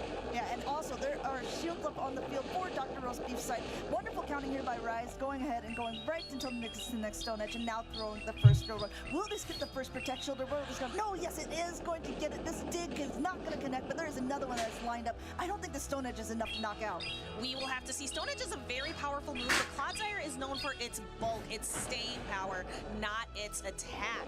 So even though that did a lot of nice neutral damage, Gligar really is just benefiting from its flying typing here, because as Clodsire is throwing those mud shots, not like Gligar can just kind of comfortably stay in here and get a lot of harm. Take a look at all of that damage, and then Rise to Occasion going for that Aerial Ace just to This secure looks that pretty good for Rise. Play by Dr. Roastbeef. I'm not bothering to throw there because he didn't want the Lantern to get any more farm either. But Rise to Occasion says, that's okay. I don't want the Azumarill aligned up with my Gligar anyway. I'm going to switch out because that switch timer is up already at another player up from Dr. Roastbeef. And this is going to put the Lantern down into the yellow. Yes, but Rise Oh, it was the incense day, of course. That makes sense. 6 out. How long was the incense day actually for? Was it like an 11 till 5 event? Blue Bunny Pokemon right What time's it there now? of the Azumarill. Thunderbolt does a lot of strong 6 hours long, and you did all of it? You did all of it? That's impressive. That is impressive. Colin, thank you again for that redeem, because that stretch was needed. You got 6 shiny Ferrothorns? No, you got 0. Oh, I didn't leave. I didn't do any of it, but I had an incense on. And I've got a shiny Ferrothorn mat, so hope that helps. And that Gligar would have just been helpless against the Azumarill on the other side. Colin, I've got 1 left, by the way. I've got 1 left, and I'm gonna try and work out when the best time to eat it is. But I have actually had some food today, unlike yesterday where I was legitimately dying. Isn't one of them because the dig does hit really hard, threatening something even as tanky I mean, as Clodsire. Shadow Gligar feels so safe other than the A-Slash. I mean, Azu's fine, and Altaria's kind of fine. But yeah, it's definitely a good... If it can avoid the A-Slash for sure, then that's pretty good, because you can still hit back the Azu, and even then the A-Slash can get one-shot by a dig if something goes wrong in the endgame. Put it in the microwave for a few seconds before eating? Really? Okay, I'll do literally a few seconds. How many seconds are we talking, Yeah, Calvin? and like you mentioned, I think that Azumarill is going to have to show up every time. I think that Lantern's going to have to show up every time on the left. We're going to have to see how these trainers are going to decide on their other two. What am I going to pair with this Pokemon that kind of has to show up every single time? That's where some of that real strategy and those mind games are going to come into play. Absolutely, and you can see both of these trainers kind of having a look at the field, wondering what the other opponent is going to bring in. Rise to Occasion's being very meticulous here. He's kind of punching it in. Looks like he's about to lock in a team composition. He just needs one more win on this to advance in that winner's round. So anyone that wants to... You don't know how long exactly. Do we do the prediction again? The prediction was... I think the prediction for this one was just for the match. So I'll just do it based on who wins the match. But maybe for the next games we'll do by game so that you can do more predictions. I get it, I get it. I mean, this whole matchup is very close. We've seen these before. Even if you're kind of hard countered in the swap, it doesn't mean you're going to lose lead. I mean, this is a very, very comfortable game for Rise. I don't think there's going to be too much to it. But just a shout again to anyone that wants to do a practice tournament this evening or this afternoon, based on where you are, that we've got one starting. Kelvin might be able to give us some more details, I think, in roughly an hour. Maybe just under an hour from now. Details are in the Discord. Show 6. Open Great League format. It'll be pretty chill. There's no prizes. You might be able to get to use some Pokemon that you want to test out, something fun. Just some practice that you might be able to do in the background if you do want to join. Do you see any teams that you're inspired by and want to test for yourselves? Have you built anything new, etc, etc, etc? Feel free to get involved. To that dig before Dr. Roastbeef is able to get to another X-Scissor to secure the knockout. Now, Dr. Roastbeef sacrificed both Protect Shields here, but still ended up losing that switch. This Azumarill only needs 2 bubbles, gets a little bit of advantage, and then we're going to have to see, can the Clodsire take on both Pokemon? So at least the Clodsire can hit back with the Stone Edge, but I don't think you can come back from this. You don't have a team building process. I'll give you a team building process. You go... There are two approaches. First one, pick a fighter. 8, Vig, or Poly. This is similar to how we pick our Show 6 teams when I'm doing a random Show 6 battle against, like, Sergio or Lyle, when we did those the other day. But see, only taking it down to about half health, so the Dugong is going to go into this next. He's got no shields either. This is uncomfortable for Dr. Roastbeef now. Rise is fine. Second one, pick an anti-fighter. That can either be a Shadow Gligar, can be a Cress, can be an Azu, might even be a Clod. Cress is a pretty popular one. Number 3, pick, or it could be a Wiggly, as Rise has. Number 3, pick your flyer. This can also be a Shadow Gligar, unless you picked a Shadow Gligar already, in which it can't be. Be an Altaria, Talonflame, Mantine. But then you need an Anti-Flyer, Charger Bug, A-Slash, Dugong, Lantern are all popular Anti-Flyers. Then you usually want a Steel or something that resists Dragon Breath and Charm. That's where Skarmory often comes in, or Shadow Magnezone, or A-Slash, Registeel if you're still living in 2023. So what that means is Dr. Roastbeef is still in the tournament. He's going to be knocked down to the losers bracket. And then for number 6, generally an anti-Lantern or an anti-Whiscash. So you could use your own Whiscash. You could use an Altaria if you haven't got it already. You could use a Grass type. You could put a Licky there. If you've got good coverage for it elsewhere, you can use Umbreon in that pick. Yeah, I mean, you could tell that he was really So lots of different ways you can do it. The other way you can do it is if you've got a Pokemon that you really like and you want to use, you start with that one first, try and identify which role it best fits, and then still tick off all of the different roles as best you can, but around a very specific pick. For example, a Skeledirge. A Skeledirge can operate both as an anti-fighter as well as a pseudo-steel in that it resists Charm, and it has a fairy attack to be able to hit dragons back, but because it's not a steel, it might be helpful to have maybe a fairy or an ice to give you a little bit better coverage against dragon. So Skeledirge and Guzzlord has been a popular core. Mantine can do a pretty good job with ice against Altaria, for example, and Gligar. Or you can just take in some of the teams that you're seeing. We've got the graphics. Dracoviz publishes a lot of the graphics.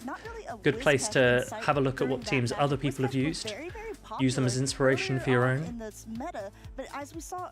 But Rise has gone with something a little bit different here. We don't see many Wigglytuff, we don't see many Umbreon. Yeah, speaking of Whiscash and its place in the meta, let's go ahead and recap what we talked a bit about yesterday. But I haven't seen Umbreon really take advantage of Dark Pulse yet, and that's what we want to see. Okay, here's our move updates. This is currently the same as what we had yesterday. This is nothing new. If it's new, we'll obviously all scream and shout, but this is likely to be exactly what we had yesterday.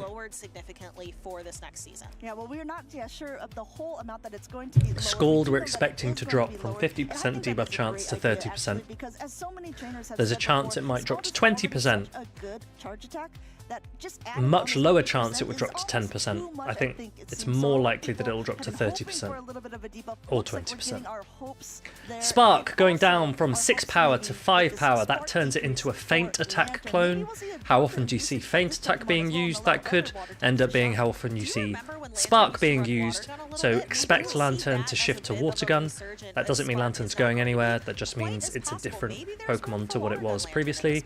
Then we've got our Thunder Punch updates. Typhlosion and Scrafty, great picks. Whoever suggested those must be a very smart person. And then Riolu, Lucario and Scraggy also will get access to Thunder Punch. If you're thinking, how do I run my Typhlosion? Incinerate is the answer. Some people might tell you Shadow Claw. They're wrong. Incinerate. Scrafty with Thunder Punch can flip a couple of interesting matchups. So keep an eye out for it. Might not be Show 6 relevant, but could be a little bit more interesting in other Great League formats. Chestnut with Thunder Punch, potentially a core breaker to Skarmory Whiscash in that it can win the 2 shields against Skarmory, but it might suffer from having a lack of superpower. That's a lot of its closing power. So it depends on how you want to use it. There might be a team composition for GBL that Thunder Punch can really work for you, but generally speaking, by not being able to run superpower, that's disadvantageous. I'm going to skip Pawmot. Low kicks with counters, interesting. Don't know how good it's going to be just because Trailblaze isn't great. Dark Pulse and Trailblaze are both 50 energy. It's a little bit too expensive. It's a Titan with Powder Snow. Get us a Titan. Trade one, search your storage. Titan with Powder Snow is going to be really, really good. I think it can be meta relevant for Show 6. It's definitely going to have play in GBL across all of the formats. Its Master League sims are brilliant. Its pacing is brilliant with Body Slam, Powder Snow into Body Slam. It can take a move from a Gligar, land one Body Slam, and Powder Snow the rest of the way through. So try and get us a Titan if you can. We don't know about any of these because we don't know the exact energy for Swift yet. If Swift is 35 energy, it becomes a Weather Ball or Body Slam. It becomes a Weather Ball clone. If it's 40 energy, it becomes a Stomp clone. Weather Ball will be better. I don't know how meta it will be. Fly Salamence! What a great suggestion. Fly Salamence will be a little bit more fun. It's going to be better in raids. It's not going to be meta. It's not going to be hard meta, but it's going to be a viable pick now in Master League Premier. Yes, so Titan in Master League is viable. You could also run Sotodle as an XL Pokemon in the Great League. It's ever so slightly bulkier, but it has slightly lower attack, and it does drop maybe 1 or 2 matchups in the zeros, and picks up maybe 1 or 2 in the 2s. Honestly, save your XLs. Put your XLs into a hundo to Titan for Master League is what I would do, and just build a Great League to Titan for Great League. I don't think you need the ever so slight increase in bulk for Great League Sotodle. I don't personally think is worth the investment. I wouldn't worry about it. If you can afford to, sure, do it. If you've got to pick one or the other, get your Master League, get your Great League, get your Ultra Leagues to Titans. Unfortunate somewhat that they give us this buff when Titan's not spawning, but Titan was spawning for a long time over winter and early spring, so if you did manage to get them then hopefully that's something. If you don't have the XLs, you may as well start walking it. Remember that if you're at level 40, if you increase it to level 40, you will have a higher chance of getting XL Candy drops. If you're below level 40, I'm sorry, I don't mean your trainer level, I mean the actual Pokemon. If the Pokemon that you're walking is level 40, you will have a higher chance of getting XLs. Elite, from wearing his medals yesterday, he's wearing his winning suit. This is maybe a suit that his parents have bought him that they're still hoping he grows into, or it's his dad's. But he looks very smart, and let's see how he gets on. I'll put a prediction in. I'll give you your points for Rise. We're going to do the predictions based on Game 1. Winner of Game 1? Question. I'm really interested that both of these trainers have Vigoroth on their team. When I was talking to Existing Monkey, who brought the Annihilate and just really showcased it in that last battle that he had, that Vigoroth just seems so you can have 2 minutes, team. Start the predictions. Get them in.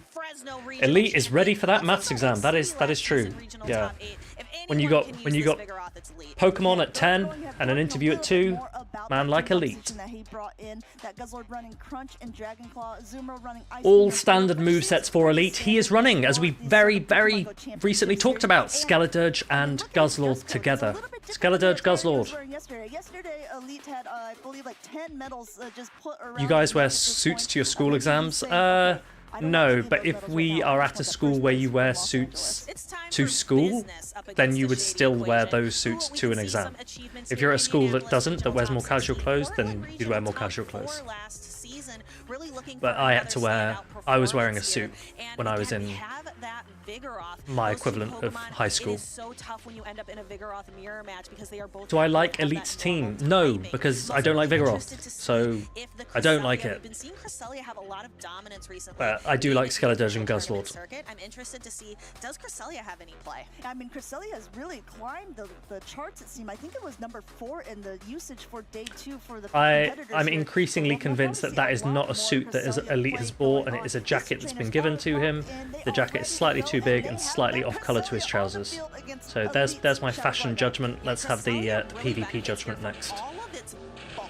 Because it can handle so many different attacks. This is a very neutral matchup the whole way through.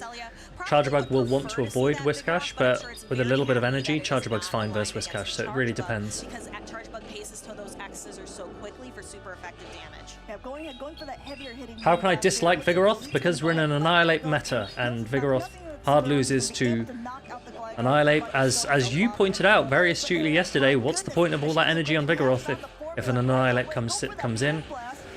Here's the Vigoroth. misaligned some of the clocks. Vigoroth is very easy to use for both players in this matchup because there's no Annihilate on either side. How is Guzzlord into Ape? No, Guzzlord will lose pretty badly versus Ape if shields are up. If Ape is loaded, then Guzz is quite a nice one that you can throw into a lower health Ape to soak some of the damage. But the counters add up quickly. The counters add up really, really quickly. They're just going to continue to add up. Yes, we have that Vigoroth mirror, and just like I said, counter damage, and then the body slams just one after the other. Who are we predicting? Start to dip away. A Shady Equation able to completely counter down the opposing Vigoroth before the Charge Bug comes in. Now this Rock Slide is going to be doing. Oh, it's pretty even. 51% for Elite and 49% for a Shady Equation. It's a good shield from Elite. Quiz question for you. Quiz question off the top of your head. First one to answer doesn't win, but who wins CMP, Charger Bug or Vigoroth? Go.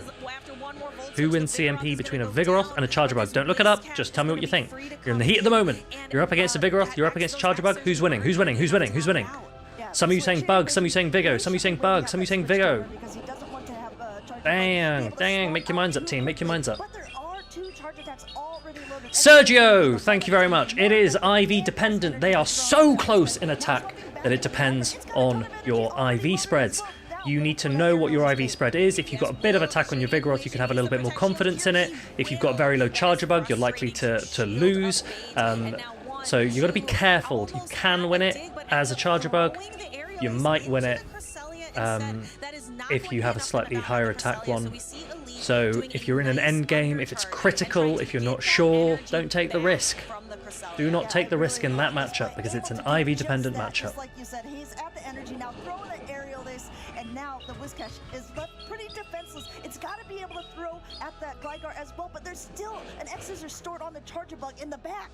Yeah, so a Shady Equation would need 2 charged attacks here. He needs 1 to knock out the Gligar, and he needs another to knock out the Charger Bug. He only has the 1 locked and loaded, and here the X-Scissor is going to be more than enough to knock the Shadow Whiscash off of the field. And Elite, with this final blow from the Charger Bug, takes game number 1. We said it.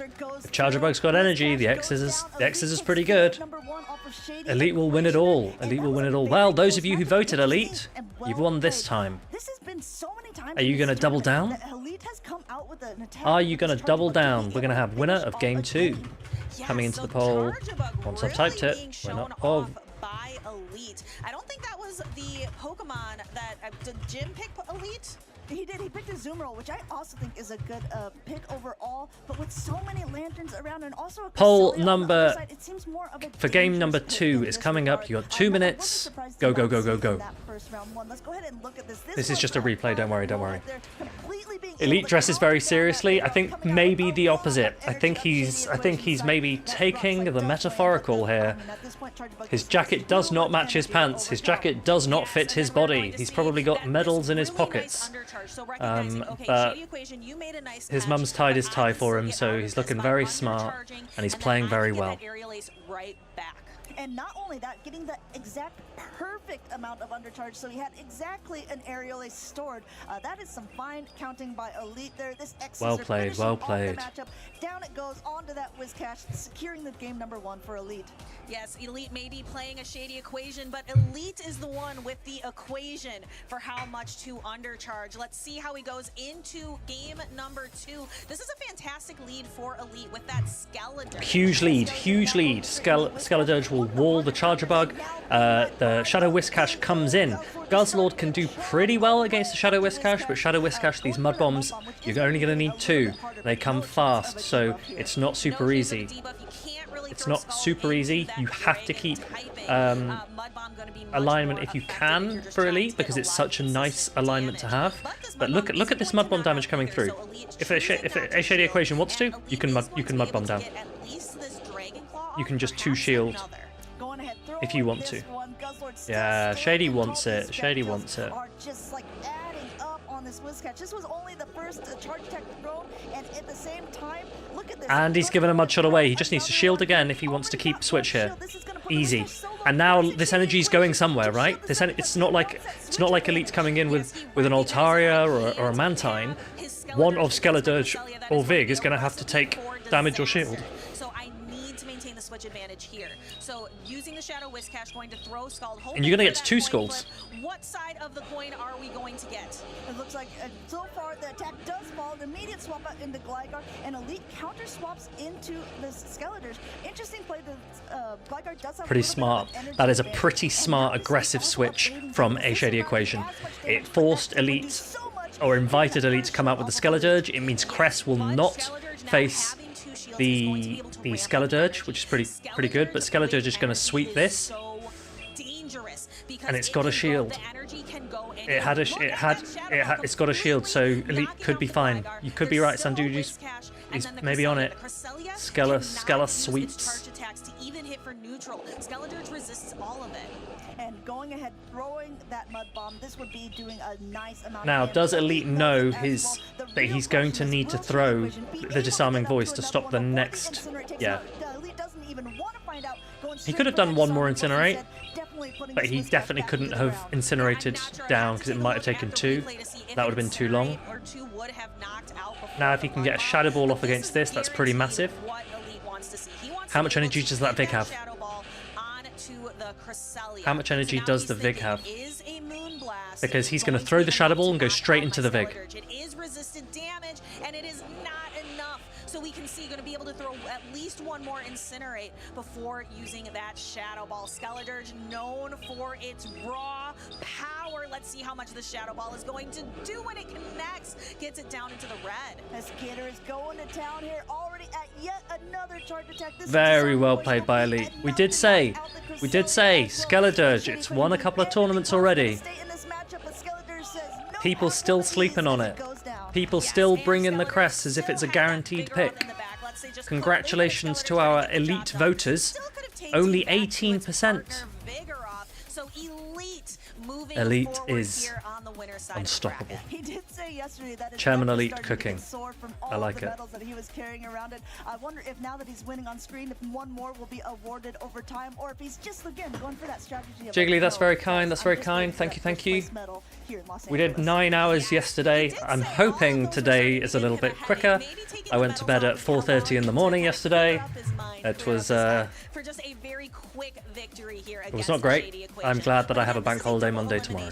Bracket, Amanda. So if you are out there rooting for a Shady Equation, just like Soph is having Shadow Whiscash as the MVP, Sergio, the Guzzlord versus Shadow Whiscash matchup is very much dependent on how quickly you can get in as the Guzzlord. Because of the Incinerate, that Whiscash was getting mud shots like for free, basically.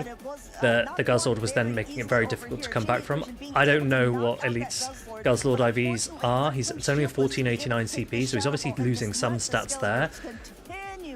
But yeah, it's definitely not a comfortable counter to Shadow Whiscash. It is a counter though. It is a counter. You respect the grind? Axon, don't worry. When I woke up this morning, what did I do? I turned on your stream, I flicked through it, because I didn't get a chance to watch you yesterday. Wanted to see what your thoughts were on some of the updates. We're still in the winner's side of the bracket, so plenty more matches to be played. I think Shady Equation has been doing and I do think that Typhlosion and Titan could be fun. Yes, consistency. Could be fun. Sometimes it's not necessarily how Although I'm now, today, reading tweets from people saying that they're not happy with the update, that there weren't enough changes. And I'm like, come on. Come on, it's the meta for Worlds. What were you expecting? We got the Spark nerf, we got the Scald nerf. We get a few interesting Pokemon come in, and Axon, I think I agreed with something that I read that you'd said, which was we'd like to have seen a bigger update in the last update. We have But this Ben update and was Jim. never We're going have to. a little You were interview hoping on for a the Medi buff. I'm sure you were. I'm sure you were. All right, thank you, Amanda. Thank you, Stephanie. Wholesome underscore here with Elite, fresh off his 2-0 victory. There'll be a First big off, one for season 20. I hope so. wanted to I hope ask you so. a little bit more about your team. I hope so. Yesterday, I'm the also story hoping was Medi a doesn't come Summerall. back until This time, I don't 2025. think we saw it That's featured my really hope. on stream, at least for their first matches. I wanted to ask you, what was your response to Shadow Wizcash that a Shady Equation really seemed to be forcing into those games? So Shadow Gligar actually does pretty good into Wizcash as long as you're shielding the Scalds, obviously. And also Guzzlord does good enough into it where I can get off 2 Dragon Claws and live Mud Bombs and Mud Shots. So those like my main strategies. Also Vigoroth was really neutral into Shady's team, so I felt like I had to bring that. Well, you're no stranger to Top Cut, multi-champion at this point. I wish they'd Was there any buffed different Astonish and preparation going Claydol. into this tournament versus That's a tournaments in the fair. That's a past? fair request. I had this team That is a ready, fair. like, That is a fair 3 or 4 request. weeks ago, and I actually used Claydol really been doing that a much couple of weeks streaming, ago. I so, can't remember like, what at the meta we were beginning of the in. week, I decided I'm But just gonna run this team and I'm not gonna I would second-guess swap it, and Claydol it's been in, working out so far. and my opponents kept swapping in shout-outs that you wanna Gligar have, because they were like, before we "Oh, wrap ground up type, this let's interview? bring in the flyer." Yeah, I wanna And shout out they my obviously just friends that I forgot was that staying with, Claydol Evan has and Ice Matt. Beam. That was pretty And jokes. I also wanna Claydol give a was shout-out my. to, I was using it as a core breaker to annihilate Gligar, NAIC coming up as well. which was Are we kind of gonna see you funny. there? The confusions were So, taking out the my annihilate. initial, like, idea The was ice if beams I were get taking top out the 8 here, Gligar, and then you've got I'm access good to go, scorching and sounds, I'm which actually is a pretty pretty sure I good should be top move. 8 now, so there's, like, good So that chance was you'll pretty see me funny. there, but yeah, I'm still deciding. We'll see. All right, TBD. That's all we have with Elite, though. Casters, back to you. Thank you so much, Jim, for that interview. I am with still Elite. surprised So that we perhaps didn't not the get last we're gonna be high jump seeing kick of given this to anything, season. We that we do still have don't have a North American parabolic charge International buff, Championships that we coming didn't up in get just like it's a matter of leafage days buff, that we now didn't that get we'll any be new counting attacks down given. to That was kind of what I was tournament hoping in for New today. I Orleans. really Right, thought meet that us we in might, New Orleans they there. might That at will least be a announce some fun new tournament. attacks. I know that not only people from North But America will be competing this, but people from the it's Latin fine. region, It's people from fine. Europe will also be traveling over, hoping to compete, get some clout in the very last tournament before Worlds in this 2024 Championship Series. Yes, and looking to secure leaderboard points as well.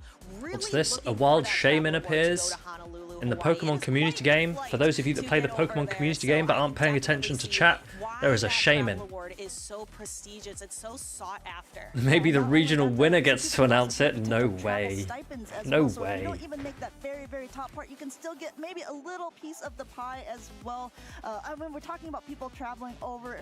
We saw HK Assassin play earlier today. I don't really know what it Let's is not come to the either, losers to be bracket. We honest. are in the loser side I of just the know bracket that now as some of well. you play Not it, with so these it's trainers, just but a we're with Twitch Mormon chat Matt, game. who lost out just to Existing Monkey, and Elam, who just The problem is beat people prefer. Matt in Oh, the Trent, finals. what are you saying? The these problem is players people are prefer ready to go. Let's go ahead and quantity take a over peek quality. down at the I wouldn't loser mind side of only the 3 to bracket 4 to mons see getting move what we updates if have they're in store, all and that is meta going to be impacting. Mormon Yeah, I Matt think there's a with that balance. I think you Shadow can give 3 to 4 meta relevant against updates, Elam, and then you can give a also slew rocking of an less Umbreon relevant today. updates. Yeah, there is an Umbreon on Elam's Because team. Mormon Matt's team is very some interesting people at to me. different A lot elo of ranges are different just using the strategies things that they we have. played out. We have a double Right, fighter so potential, we have a everyone double flyer during the potential Kanto as event was well. catching And then, of course, we their have that Cleffer, very Clefable, Quagsire, like you catching said. He their really loves Wigglytuff playing and this things, Pokemon, and so when it got the for update, many of the those Aqua players, Tail having really one of the Pokemon that they have getting an update might be exciting for them, and it might not be relevant for us, might not be relevant for Show 6 or Play Pokemon, but we've always got to remember, whenever you see any update, whether it's PvP update, whether it's a non-PvP update,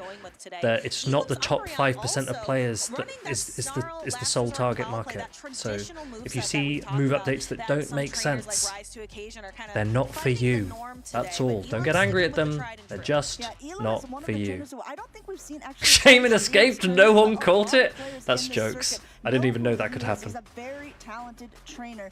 We're gonna go ahead and Mormon Matt. He was Big up the bottom 95% of us? Honestly, no. I think it was one of the first tournaments he ever played in as well. I think we forget. When I say the percentage, I'm not talking about percentage of PvPers. I'm talking about percentage of players. People who play the game.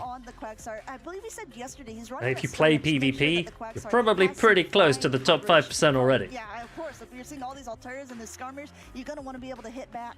This was the most downloaded game, mobile game ever, remember? It had over 80 million downloads. finalist 18 in Hartford million. last season, but has yet to claim a tournament for himself, and that is what he is out here looking to do today. I know that you said that you love a good losers bracket run, so I'm excited to see some of these great matches here as well. Looking at the team compositions we have, just as pretty much Yeah, standard I remember usage on the big update where there were tons of updates, but none of them were really updates, and some of them were actually just repeat updates. Do you remember Palisand was getting attacks that it already had, Low Kicks was getting attacks that it already had. That was an interesting one. To hit that super effective damage is so much better than Future Sight, specifically with this little bit of a turn, this little bit of a fork in the road. Oh, who we backing here? Who we've got? Is this start prediction? Well, we're not going to do it for game 1. We'll do it for game 2. Let's get started. Yes, and we have Altaria. We're going to be staying in here and switching up pretty quickly into our secondary matchup. Elam wanting to preserve that Annihilate for later, bringing in that Shadow Quagsire, and like you mentioned, Stone Edge is so necessary for this matchup because Quagsire could be running Earthquake, for example, and have nothing to be able to throw at this Skarmory, but Stone Edge is going to be providing a lot of really nice neutral damage, especially with this boost you can see as a Shadow. You get that 20% extra juice to the attack, doing a lot of really good damage. You need 2 Stone Edges, though, to knock out from here. Yeah, it looks like just continuing to pile away energy. I think we're going to see a shield come up, especially if he has this much energy left. No, it looks like he's going to let that Quagsire go down. Elam has gotten that switch advantage that he was looking for, but the Skarmory is rather low, and in comes an Annihilate to just completely counter it down. Ooh, but I think it's going to come at a cost because the Skarmory is going to get to a Sky Attack. So in order to preserve all of that energy, he just got to shield it. Mormon Matt is going to have to sacrifice a shield, and Mormon Matt is really going to be hoping that this Altaria is going to have what it takes in the back line matchup. This is so interesting. Elam coming into Annihilate with his own, and Annihilate on Mormon Matt's side has so much energy. This Shadow Ball will connect. Ouch. Knocks out the Annihilate. That hurts. Now it is just Cresselia. Right, I'm going to start the prediction. This is for game 2, okay?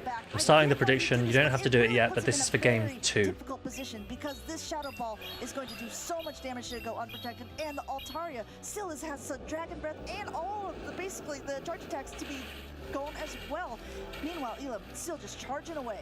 Yes, so Elam waiting a moment, making sure, kind of being patient. And Elam waited a little bit too long. Mormon Matt gets 2 counters through. Doesn't matter if it's the Grass Knot or the Moonblast at this point. Either one is going to knock out. So to maybe trying to make a catch, making sure I've got. You may as well get your Moonblast off straight away. You need to try and debuff it as fast as you can if you're going to get it. This is going to hit for super effective damage. But that is a crazy no shield, yeah. Yeah. You need 2 Moonblasts, not 1 but 2, to knock out an Altaria from the sky. Elam watched Axton's stream yesterday, and he was like, if Axton hates 8, I hate 8. Let it die. That's what happened. This Moonblast will connect. It's going to bring the Cresselia so low here, and I think Elam knows it as well. Going for this Moonblast, like you said, this will be enough to knock out the Altaria, and then it's just, I mean, with such a small sliver of health left, will it be able to even survive a counter? No, not at all. So that Mormon Matt takes game number 1. You can get your predictions in. The predictions are up for game number 2. Who do you think's going to win game number 2? Mormon Matt has taken an early lead. He landed a Shadow Ball in the mirror. We know how that goes. It's one of the reasons why I was tweeting vociferously, don't give Shadow Ball to Annihilate. But the Shadow Ball landed, the ape went down, Mormon Matt wins. Who's going to win game number 2? Prediction. To use that Pokemon in that position. Obviously, we saw Quagsire being able to hit back pretty hard with that Stone Edge, but Elam still winning that middle matchup was not enough to secure him the victory. Instead, it just gave all that energy to the Annihilate.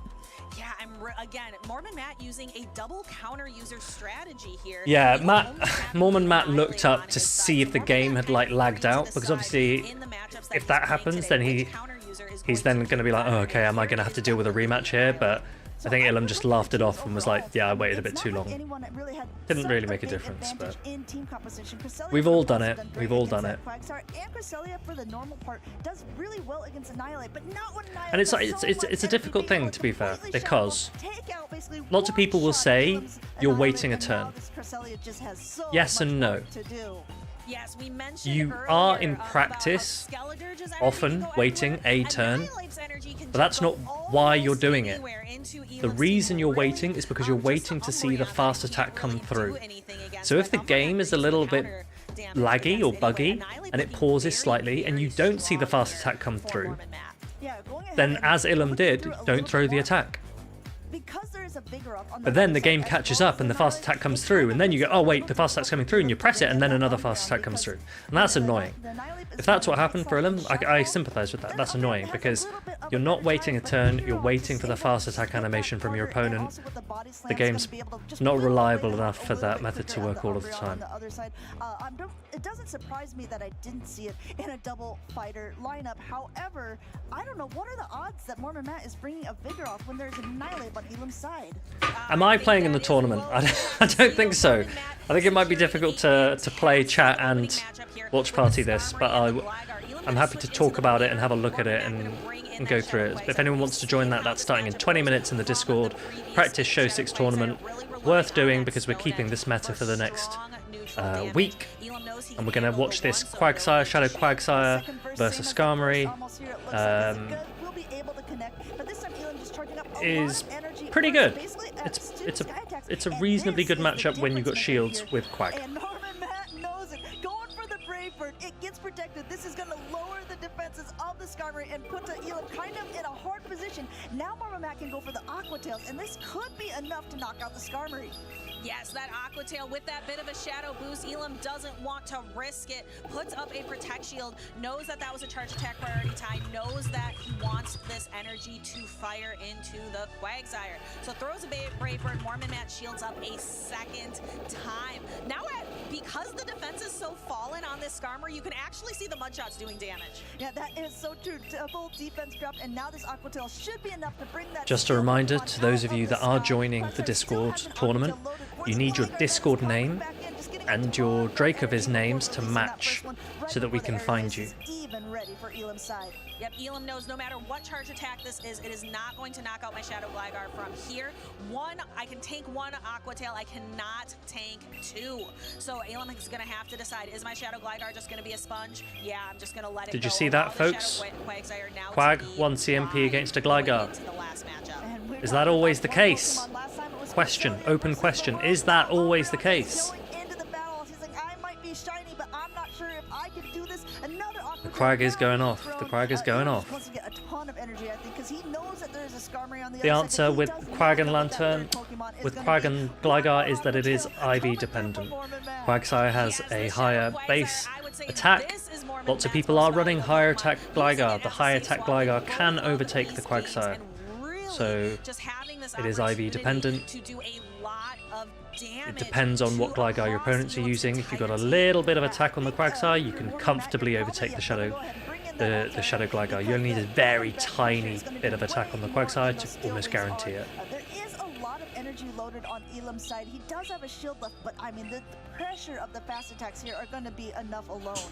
Yes, and even if the Altaria couldn't cut it, there is still an entire Skarmory in the back for Mormon Matt. So Mormon Matt using the Sky Attack here should be getting pretty close to knocking out a couple Dragon Breaths ought to do it. Yeah, I think that Elam, he already saw it set. Wow, look at that!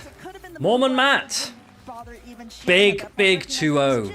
Big 2-0. And I know a lot of you were backing Ilum in that match, so 54% of you were. Mormon Matt believers, congratulations. Congratulations. In his performances. Do we know what we've got next? All the tournaments he goes to. Maybe we're gonna have to just wait and see. When is his real standout performance going to be? Yeah, we were talking with S. James P over in Indianapolis when they played each other, and SJ was saying, even though I beat Elam and even though it was 2-0, I think he was the hardest opponent that I played in the whole tournament. And a lot of players have said a similar thing. They really fear playing up against Elam. So yeah, I have no doubt that is Matt an actual Mormon? Is Mormon an actual Matt? We'll never know. Well, let's have a look at the bracket. So we've got existing Monkey and Frostfire in round 2 of the winner's side with Rise against Elite. Big game, big game. But for stream before that, we have a Shady Equation against Out of Pocket. Big game, big game.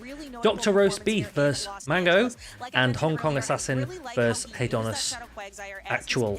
And if they win these, they can get into the game number top 2. 8. Yeah, I mean, Shadow Quagsire was just the best answer that Mormon Matt has on his team to the Skarmory, so he knew that he had to utilize it well. It was very interesting to see how they played that out. This time, going ahead, double shielding the Brave Birds, which was a fantastic call by him. Right, and let then us that Quagsire go just went to town, as you can see. back to the stream. Dragon Breath down, securing game number 2 for Mormon Matt. There you go. Yeah, that Umbreon is beautiful, it's shiny, but it just could not take on both of the flyers that were remaining, plus the damage that Shadow Quagsire was able to apply to that Umbreon. Mormon Matt just had that one in the bag. Yeah, Mormon Matt, we talked about a little bit before, haven't seen him competing at too many tournaments, but when he is, he's pretty much making some nice waves along the way. Mormon Matt, we were talking about him yesterday. He played, I think he was a VG player or a TCG player. Actually, I'm pretty sure you yourselves, chat, couldn't decide on which one he was. But he's reasonably recent to the game. And he's doing pretty well. He's doing pretty well.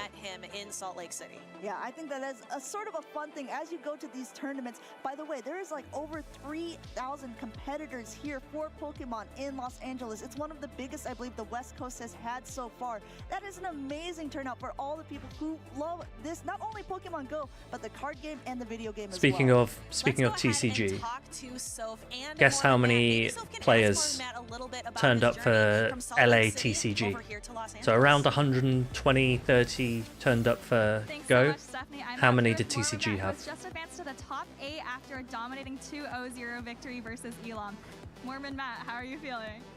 Yeah. I'm feeling kind of bummed because I'm going to miss my flight, but I got the prize money to compensate, so I'll be able to stay another day in LA and enjoy the weather. Did you hear that, Eric? Eric, if you're in chat, did you hear that? He says he's going to miss his flight, but he's gonna get enough money to make up for it anyway, so he's not going to stress.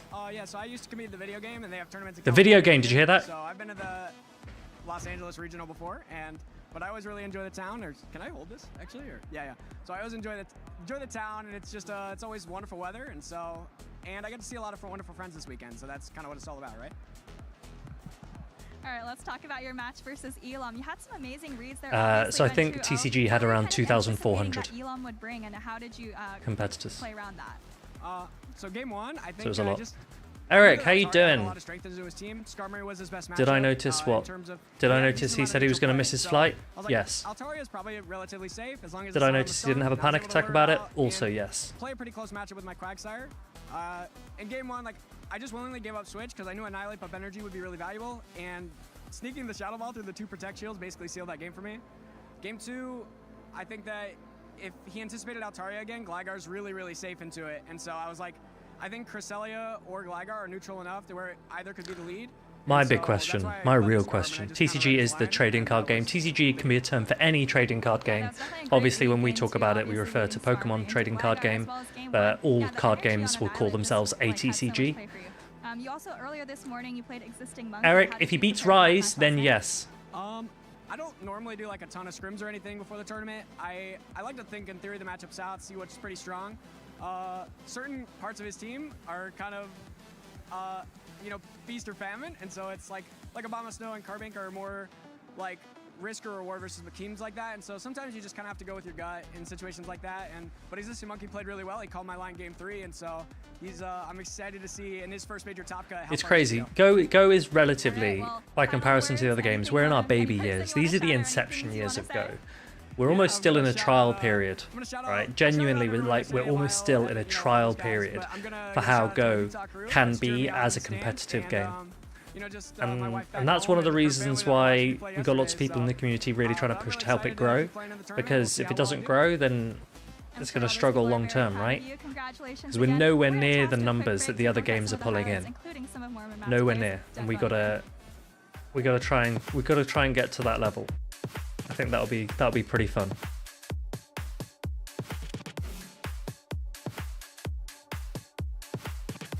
You know, my original plan was to run the game 1 line again in game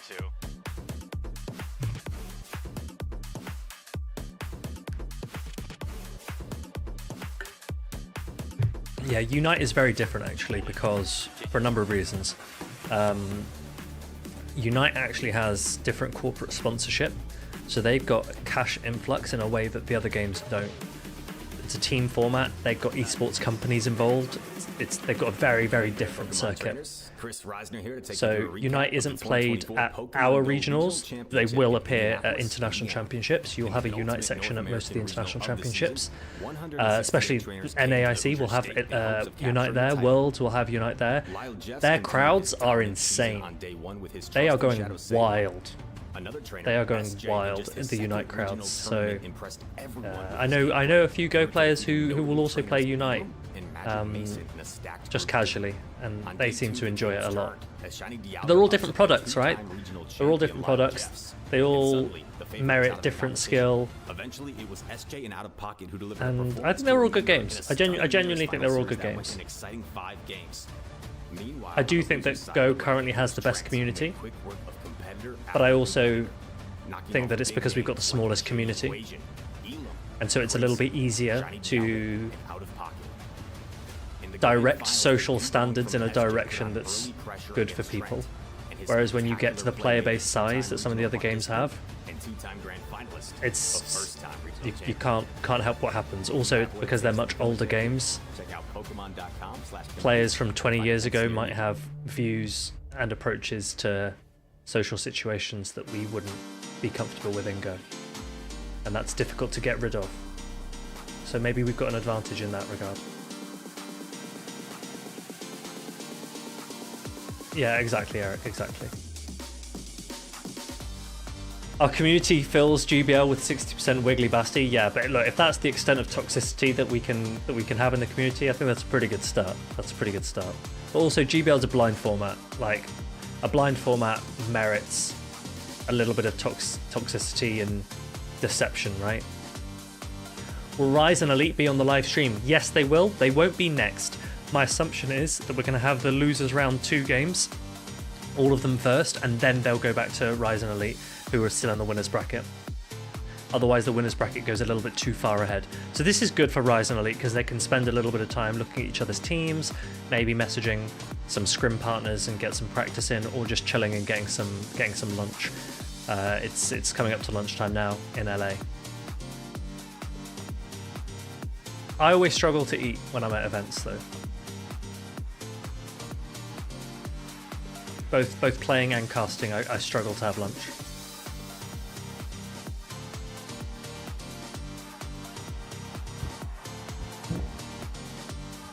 A voice chat would do to GBL? Yeah, that'd be crazy. That would be crazy.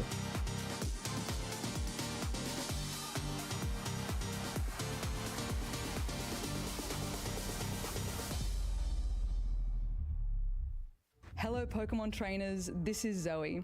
The matches at EUIC 2024 had us all on the edge Hey, of this our is where I seats and live. cheering for more. Let's take a look back at the competition in London. We were so lucky we got some sun for this. EUIC saw It's very trainers rare. from far and wide battle for championship points, Hey, it's world's PvP David. invites, and the title of European International Champion. We saw Palasha give an electrifying performance, cooking up some I live on the mischief with streets, her yeah. Magnezone. I live outside the XL Sandoru Center, chomped waiting through for the next competition event. with his Guzzlord, and ME Weedle turned up the heat with Skeledirge.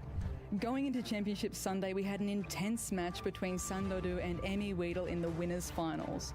After ME 10-minute Weedle's reminder win, for the Sandodu practice was up tournament. If you want to get involved in the 97, practice show 6 tournament, you can play it in the background while LA goes on. You can just enter some teams.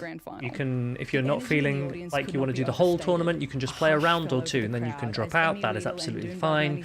But that tournament is starting in less than 10 minutes in the Discord. If you're not already part of the Discord, please join.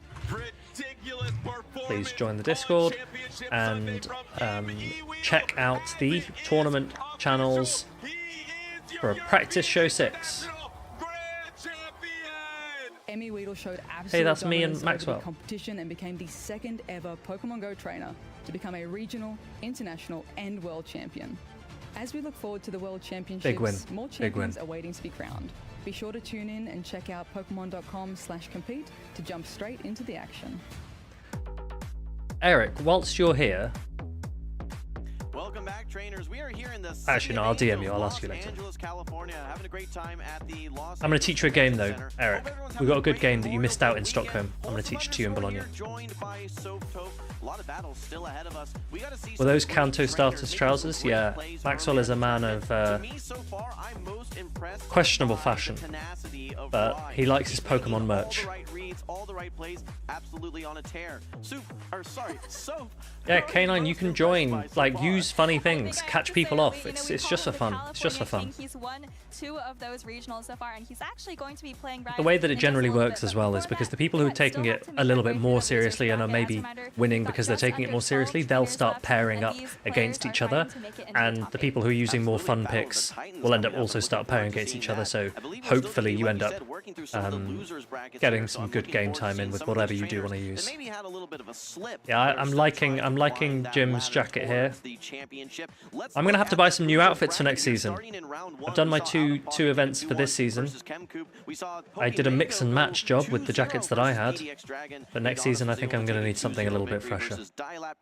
And Elam with a 2-0 victory over Man in the Planet. That's right, and we just saw Elam actually fall to Mormon Matt, and we're now here in losers round 2. We're going to be taking a look at HK Assassin versus Hedonis Actual. Remember, earlier today, HK Assassin lost on the winner's side, and he's going to be going up against Hedonis Actual, who came out of the loser side. In winners round 1, we saw Existing Monkey with a close 2-1 versus Mormon Matt, our very first battle to kick off stream. We then saw Frostfire with a 2-0 clean sweep versus HK Assassin rise to occasion, looking incredibly strong. 2-0 versus Dr. Roastbeef, and Elite, like we said just earlier, recently faced off versus a Shady Equation, 2-0 as well. A lot of sweeps up there in the winner's bracket, but like we said, some of those trainers have another chance. We saw HK Assassin go down 0-2. He has another chance to prove himself now against Hedonis. Well, here in the okay, side of the bracket, is that what we've got next? Was it? Did they say to the stage and introduce the trainers that'll be facing off here? We're going to be seeing, I believe, who have we got? HK Assassin facing off versus Hedonis Actual. Let's not forget HK Assassin running that team of Bastiodon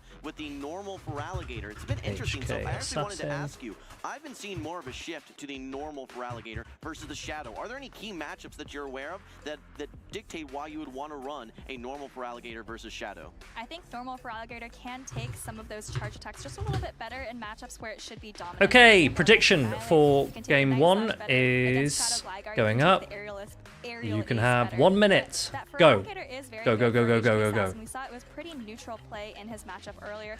Am I limited in how often I could cast? I don't know. I don't know. Last season was my first season, and I only joined like halfway through. I started the season as a player, and halfway through they asked if I wanted to cast, and so I got put onto the schedule, and I got put onto 2 events because I'd obviously never casted before, so they didn't know how I'd get on. 2 events is probably a good number to give someone a debut and then to see how they get on in the second, and then next season what they'll usually do is ask for availability first, and then they'll choose based on all of the casters' availability for all of the events throughout the season. Abomasnow, Altaria, Talonflame just quaking, hoping they don't get lined up against the Bastiodon. So Hedonis is gonna have to hope that he can get the Annihilate or even the Lantern lined up on it. Are those must-brings, those 2 counters, the Annihilate and the Lantern? And if so, does HK Assassin prepare for that? Maybe bring that Altaria, even the Cresselia? Let's find out. Game number 1 coming at you right now. And we do see HK Assassin leading the Bastiodon. Hedonis not looking happy. Oh, Hedonis plays ABA Week 2 Basti, and this could be worse because if he can sack the Licky, right? If he sacks the Licky here, get Basti as low as it can go, then Annihilate will come in. If Feraligatr comes in, you've got to stay in with the Annihilate. If Altaria comes in, then you can hard swap into the Abomasnow. Abomasnow in the back potentially has a lot of play against the Altaria and the Feraligatr once this Bastiodon is out of the picture. Yeah, realistically, that Feraligatr is going to have to go for Ice Beams versus that Abomasnow, which take quite a bit to actually reach. Let's see if Hedonis wants to do any sort of quick swaps, maybe try and bring out an Altaria. I expect him to just stay in this matchup, however, maybe soft lose and then try and get some energy elsewhere. I think that's the exact right play. When you're ABA weak, typically... Oh, he's actually swapping into the Annihilate, excuse us, and here comes the Feraligatr. This is one of those matchups where regular Feraligatr does just a little bit better than Shadow. You see him reaches the Hydro Cannon before Hedonis reaches the Shadow Ball, and the Annihilate is This is pretty good. Yeah, you don't really threaten with these Night Slashes, so you do have to at least build up to that Shadow Ball or get enough counter damage in early with those fast attacks that you then put it into Night Slash range. HK Assassin, you could see the Feraligatr with a shake of the head. No, not going to shield this one. Nice bait call there from the Feraligatr. That's right, and Hedonis probably good timing from Hedonis. Actually, this is a attack-dependent charge attack priority. HK It is indeed an attack-dependent charge attack priority, for Alligator can overtake the Annihilate.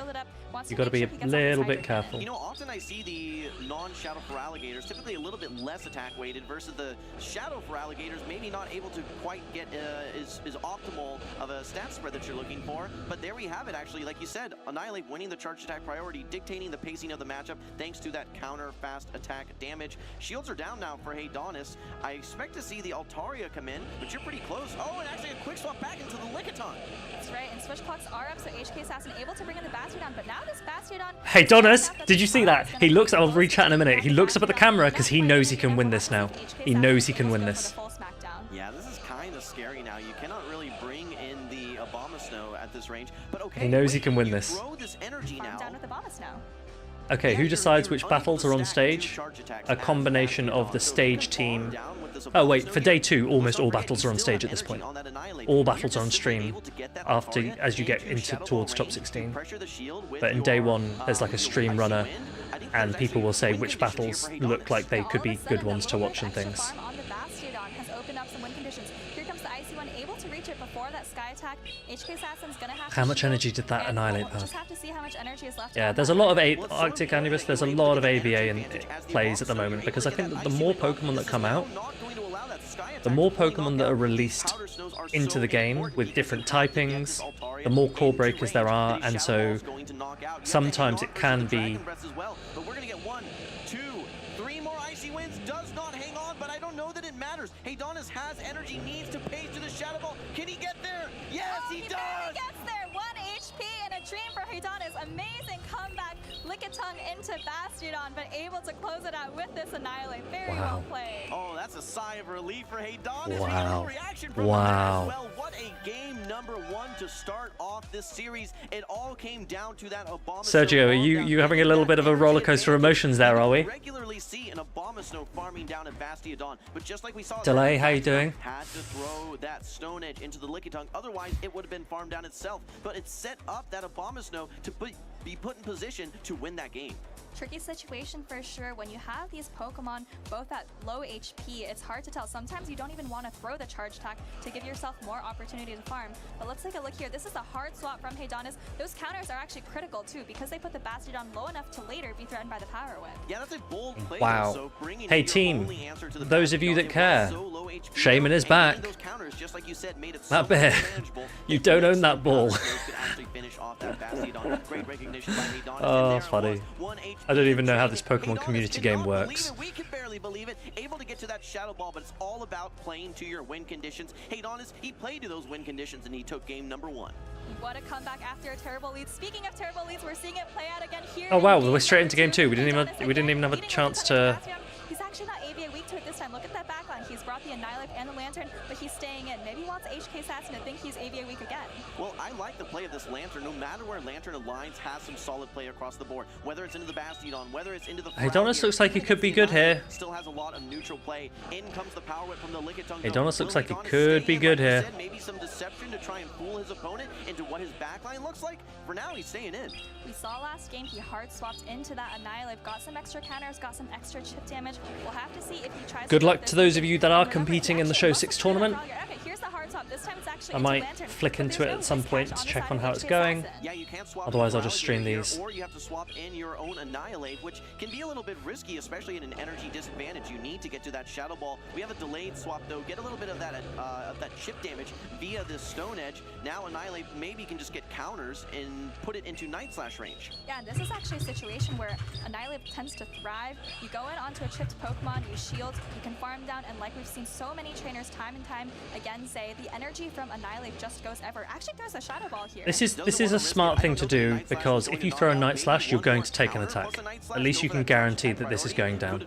But goes for the safe play here with the Shadow Ball. Now this is a little risky.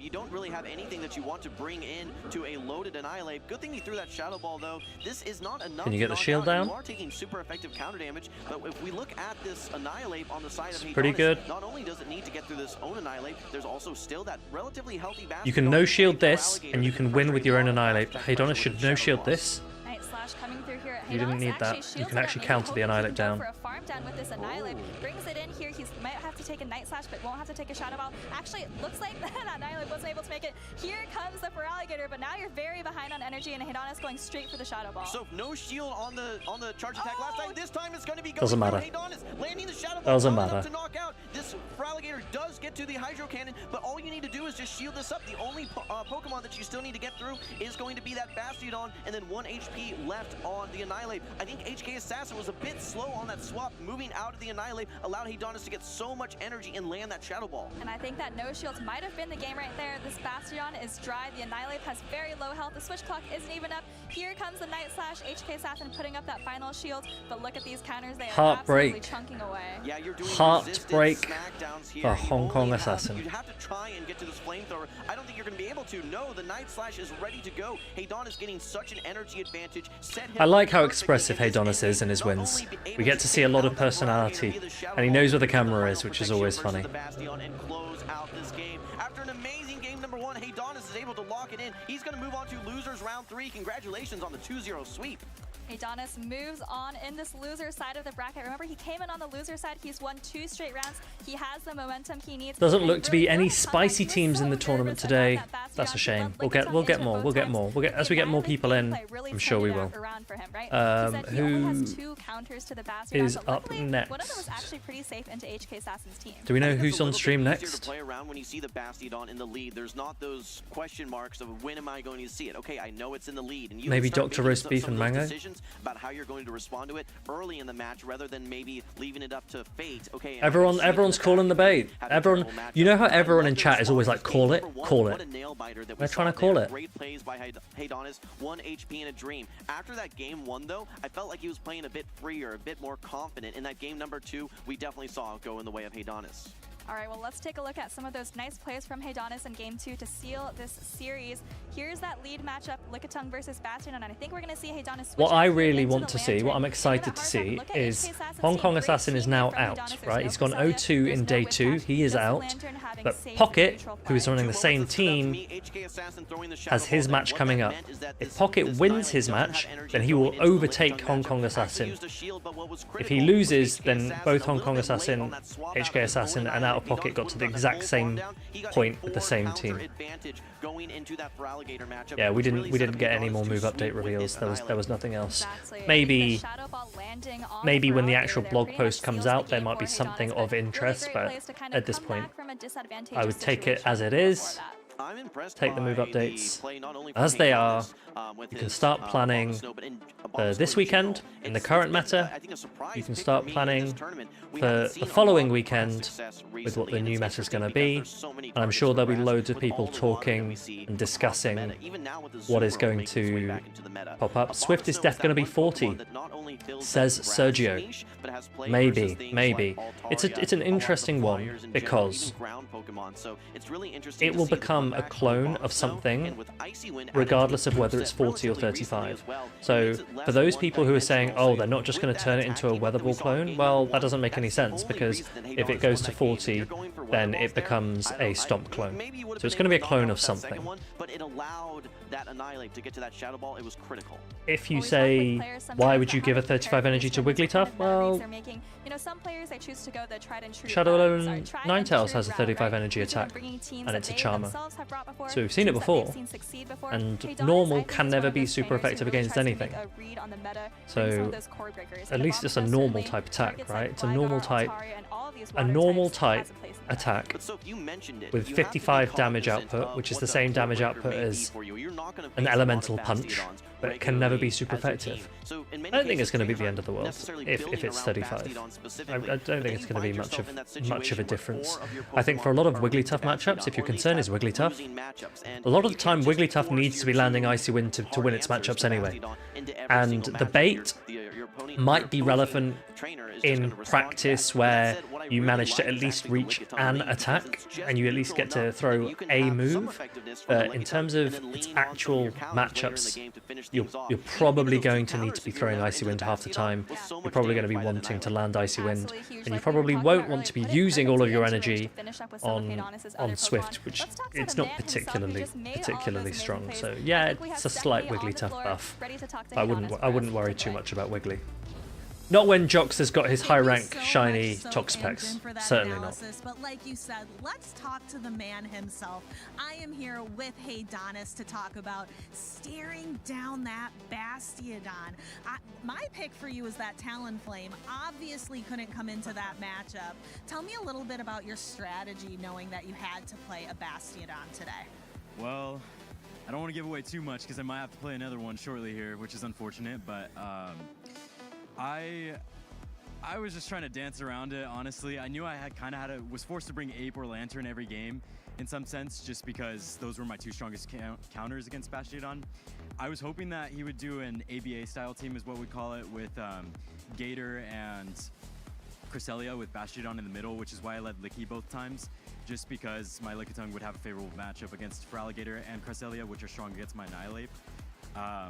So yeah, I guess that's a little bit of the strategy. Yeah. That is way more of the strategy than most players will give. I'm quite impressed with that. You might have to face another one shortly. Tell me a little bit about But these are the things that get you noticed, by the way. When you give interviews that are like articulate but also technically very good, production remembers.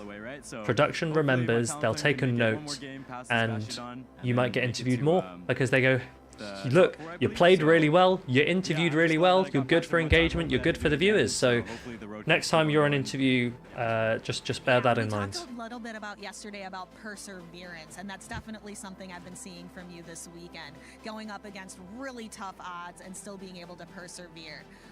What is next for you? What's your next step after this tournament? What's next for Heydonis? Crimson interviews are very funny. They do like Crimson interviews. He's got to be obviously a little bit careful because you can't.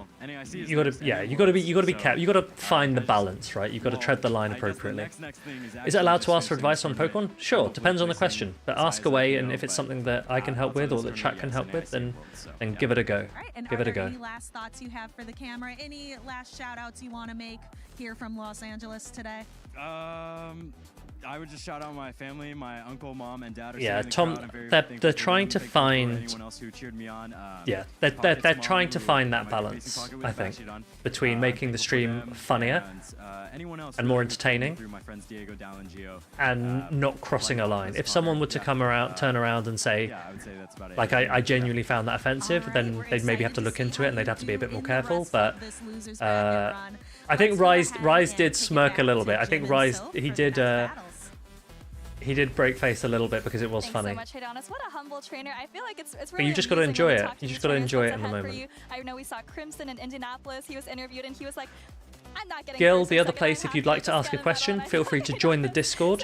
And if your question is I mean, he has done one that you want to write out, but you don't want to write it out in this chat, then feel free to just write it into the Discord, and more chance that people will be able to see it and reply to it. We have another match the link to the Discord I've just posted into chat. Uaxod, also known as the Pokemango, up against Dr. Roast Beef. Yeah, we've seen the Pokemango, a pretty regular top-cut trainer. I'm excited to see his team. If I recall, though, from Dr. Roast Beef, we did see that very iconic Clodsire. Not a Pokemon that we see very regularly. Again, we talked about some of the lack of poison-type Pokemon representation in this meta. I think Clodsire probably is that standout. We don't have many poisons, do we? Great versus anything fairy, any Charmers that we see, and we've seen some Wigglytuff, like on Rise's team, for instance. But that said, I think it really shines with some of its move sets, like Stone Edge, also with access to, there's, I guess, a couple different options that you may be running. Some folks opt to go for Sludge Bomb, but Earthquake, despite the nerf, still very hard hitting, and many Pokemon, 2 Earthquakes is all you need.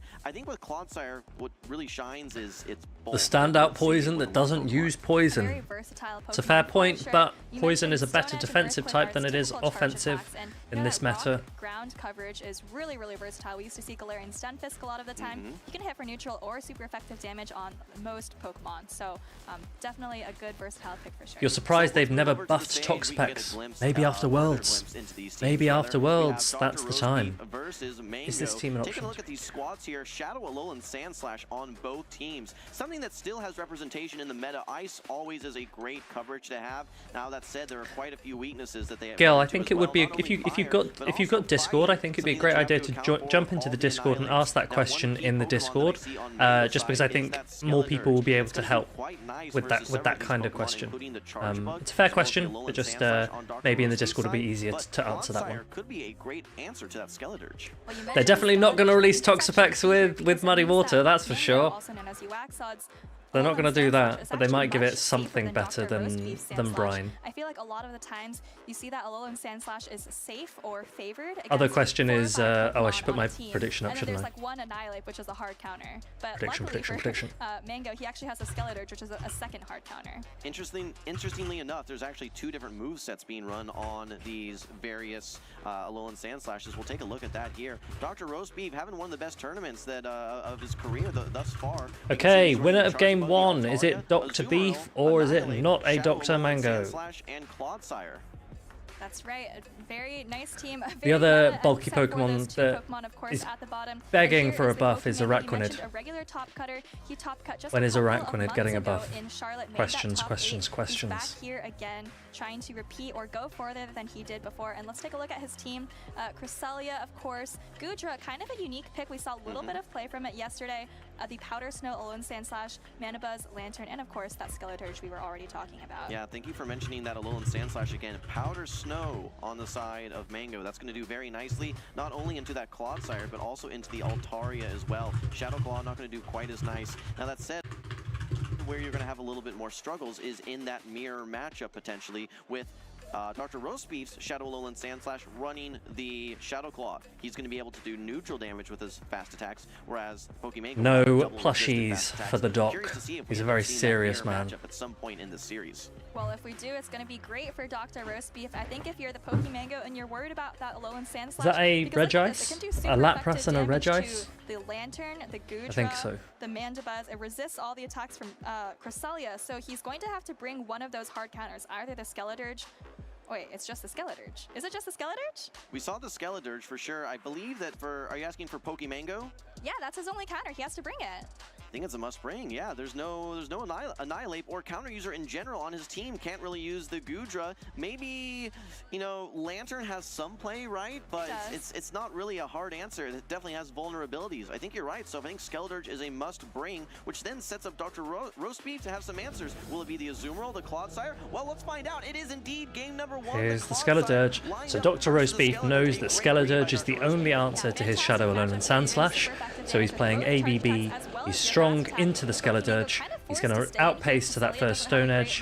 Mango really needs to think about coming out and baiting out the Remember that this is only a Alolan Sandslash counter. The Alolan Sandslash, because he can't afford for this Dirge to go down.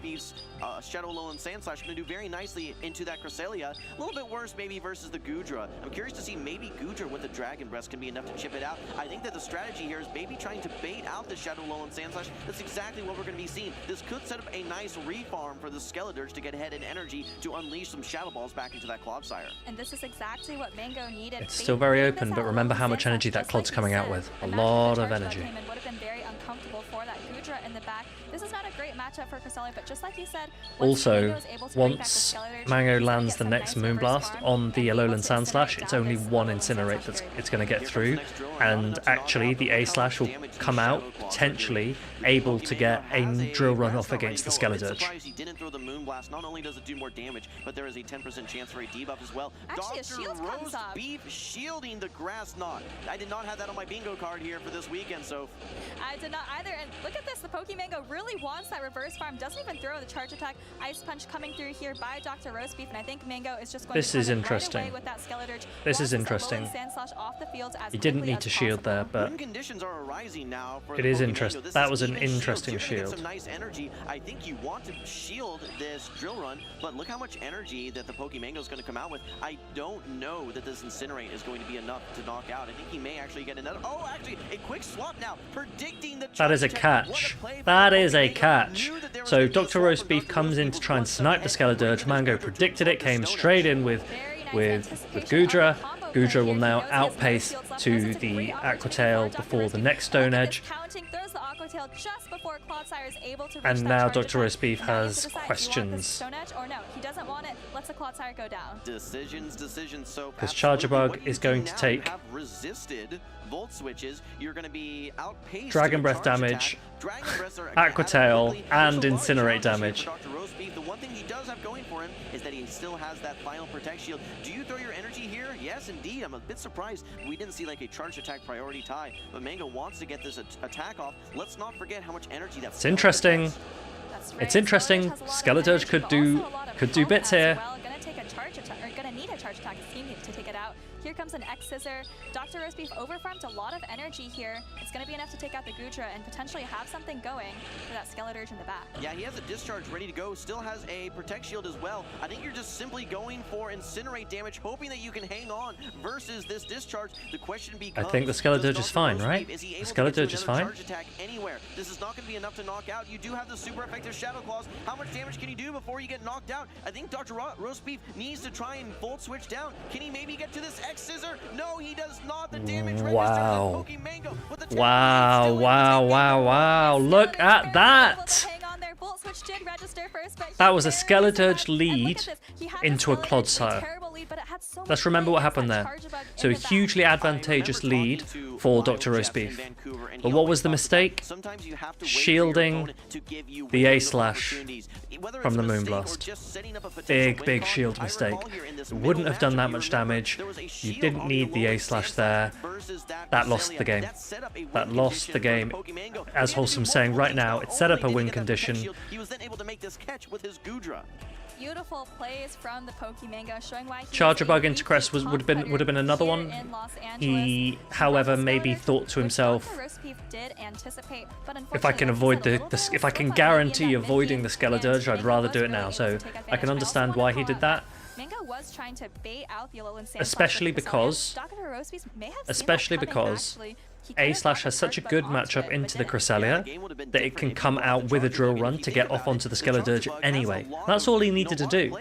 You could let the Moonblast go on the A-Slash, let 2 Moonblasts go, take down the Cresselia, but come out at least with 1 Shadow Claw away from a next drill run, and then land the drill run on the Skeledirge or take a shield. That's all he needed to do. Number 2, it's a repeat. Can the Pokemango pull off magic again here in the second game of the series? Well, Dr. Roastbeef has brought the exact same team. Maybe potentially recognized he could have done some things differently in that mid game, but Mango's actually playing completely differently. Here we go. And look at this Tom and Josh. from Dr. Roastbeef. He's expecting the same backline. It's not the same lines. It's not the same lines. This is, like you said, an adaptation to that game number 1. So this time, Dr. Roastbeef is coming with the Charger Bug. He's saving his A-Slash.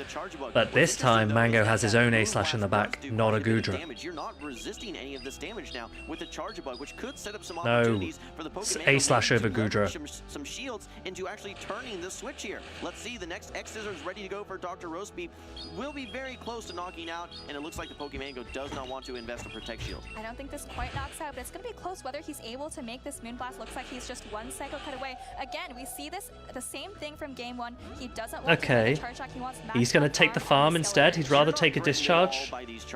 I see it. They get mud shot down anytime soon by that Clodsire either. It's all about Okay, actually, that's fine. Unleash your charge attacks and then also preserving your Protect Shields. Now, it is You come out with 100 energy. knowing that Alolan Sand Slash also has Shadow Claw. You are at a range now where those super effective effective. Shadow Claws will chunk your HP relatively quick. Mango actually looks like he could be good here. Doesn't bring back in this Clodsire. Start going for those super effective mud shots. Here comes the Mango looks like he could be good here because if he comes in with the A slash, We'll have to see whether he decides he'll to have an switch energy up. advantage. This is the energy advantage converting into a shield advantage now, and that's going to give him some play in that Shadow, Alolan Sand Slash Mirror. Oh, I maybe would have gone straight into the A slash, but it might not matter. We'll see. The Pokemango having double resisted Powder Snows going into this mirror matchup ahead of the Alolan Sand Slash. He does Yeah, the deny I don't think will make a I think that difference. you have to, as Dr. Roastbeef, pressure a shield early on. Don't need to go for that full Earthquake. You simply need to get this Protect Shield via the Stone Edge. But still, if you swap, you're at an energy disadvantage with even shields. One Drill Run on Shadow versus Shadow should be enough to knock out.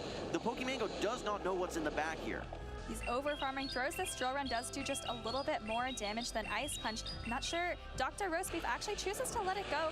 Oh, and it does actually take out, so now we have this Shadow, Alolan Sand Slash Mirror. It's a little scary though, these Shadow Claws are chunking away very quickly. Not sure if one Drill Run is going to be enough for the Pokemango. Yeah, that's the question. Without Shadow Claw, can you put it in range where one Drill Run's going to be You enough? have to shield, Dr. you have to Roastbeef shield. has to let this one go. You're going to shield one at some point, but knows that it's not quite enough. Look how close this is though. Actually going to be going for the double resisted Ice Punch. Can the Pokemango call this? No, he puts up the Protect Shield. He's going to be going for the fast attack down at this range. Double resisted Powder Snows. Can he do it? We're so close to this Drill Run, but the Pokemango able to secure the 2-0 victory. Wow, look at despite that. the Skeledirge going into the Clodsire. Skeledirge is tearing this tournament apart again. He made an adjustment in the mid game, but the Pokemango just Again. managed that energy so perfectly down the line. He didn't have the Goodra, but instead the Alolan Sand Slash is what carried that game for him. You could tell the Pokemango went into both of those games with a plan. He knew exactly what to do if he's met up with that Clodsire, and it involved baiting out Pokemon, not even going for Switch. And so if you mentioned this in 2 consecutive games, had Charge Attacks opted not to throw them in the middle matchup because that translates to more energy. More energy means more shields. He set up a shield advantage for his Shadow Alolan Sand Slash and was able to land those key Drill Runs. What an impressive play that we just saw from the Pokemango. Wow. Very pristine. A lot of fancy plays. Like we said, not throwing the charge attacks, going for that farm down, anticipating the combo play. I mean, really top play across the board. We see a lot of the games where we don't have to see these flashy plays. You know, you have an advantage early on, you just press it until the game ends. The Pokemango really had to pull out all the stops, and he was able to Tilted, it actually wasn't getting a Goodra. 2-0 victory off of 2 bad leads. What's so impressive to me is that you called this out right before the game. You have to bring Skeledirge no matter what. It's a must bring. Dr. Roastbeef knows that there's going to be Skeledirge each and every game. So he knows exactly Thank what you, his Thomas. opponent's going to be doing. Yeah, Jokes, feel free to join. Feel free to join. Pokemango says, I'm still going to beat you, and he did. 2-0. My mind is blown. Well, sometimes when you have That is the power of disadvantages, Skeledirge. your opponent just a little bit That easier is the to power beat. And here is that of Cresselia fainting Skeledirge. with the charge attack. He knows the Moonblast doesn't take out from there, and here is that discharge, which he was forced to take on the Skeledirge, but gets the full Incinerate down, comes out of this matchup with 100 How are you energy, doing, unloads Jocks? it for the shield Can you hear advantage, me? and here is that Alolan Sand Slash Doing coming good, in but your to get sound all is the kind of energy in the world. muffled for some For reason. me, it was actually Dr. Roastbeef using that first Protect Shield for the Clodsire. Probably would have Oh, now hung it's on good. versus It's okay? that Shadow Ball Cool, cool, and cool, set cool. up the Pokemango's Shadow Alolan Sand Slash to have that shield advantage, able to go into the mirror up, I think 2 or 3 Powder Snows. Once you land that Drill Run, it's all just about Do you need me fast to share my attack. screen with you, or are you Despite going to having watch the double stream as well? resisted Powder Snows, still I think it able would be to better chase the just farm because down. we're not What a close desynced, matchup it right? was. Sure. Both games, Common 1 ball. HP in game number 1, Let me see if I 52 can do HP that. in game number 2. I'm loving Everyone, these give You very did it. Jocks, tight give matchups. Jocks a big welcome. Let's talk Jocks about is some of the joining nice me plays in from voice Dr. chat. Roastbeef. He played to the win cons, Hello. trying to call those baits, but let's hear from the Pokemango. I think he's on the floor with Amanda. Hello, everyone. Let's share this with you. Thank you, Soap. Does that work, Yeah, Jocks? on the floor with Pokemango here. Yeah, Incredible it's good. There we rounds. go, there we Let's go. talk about it because So did Mango win?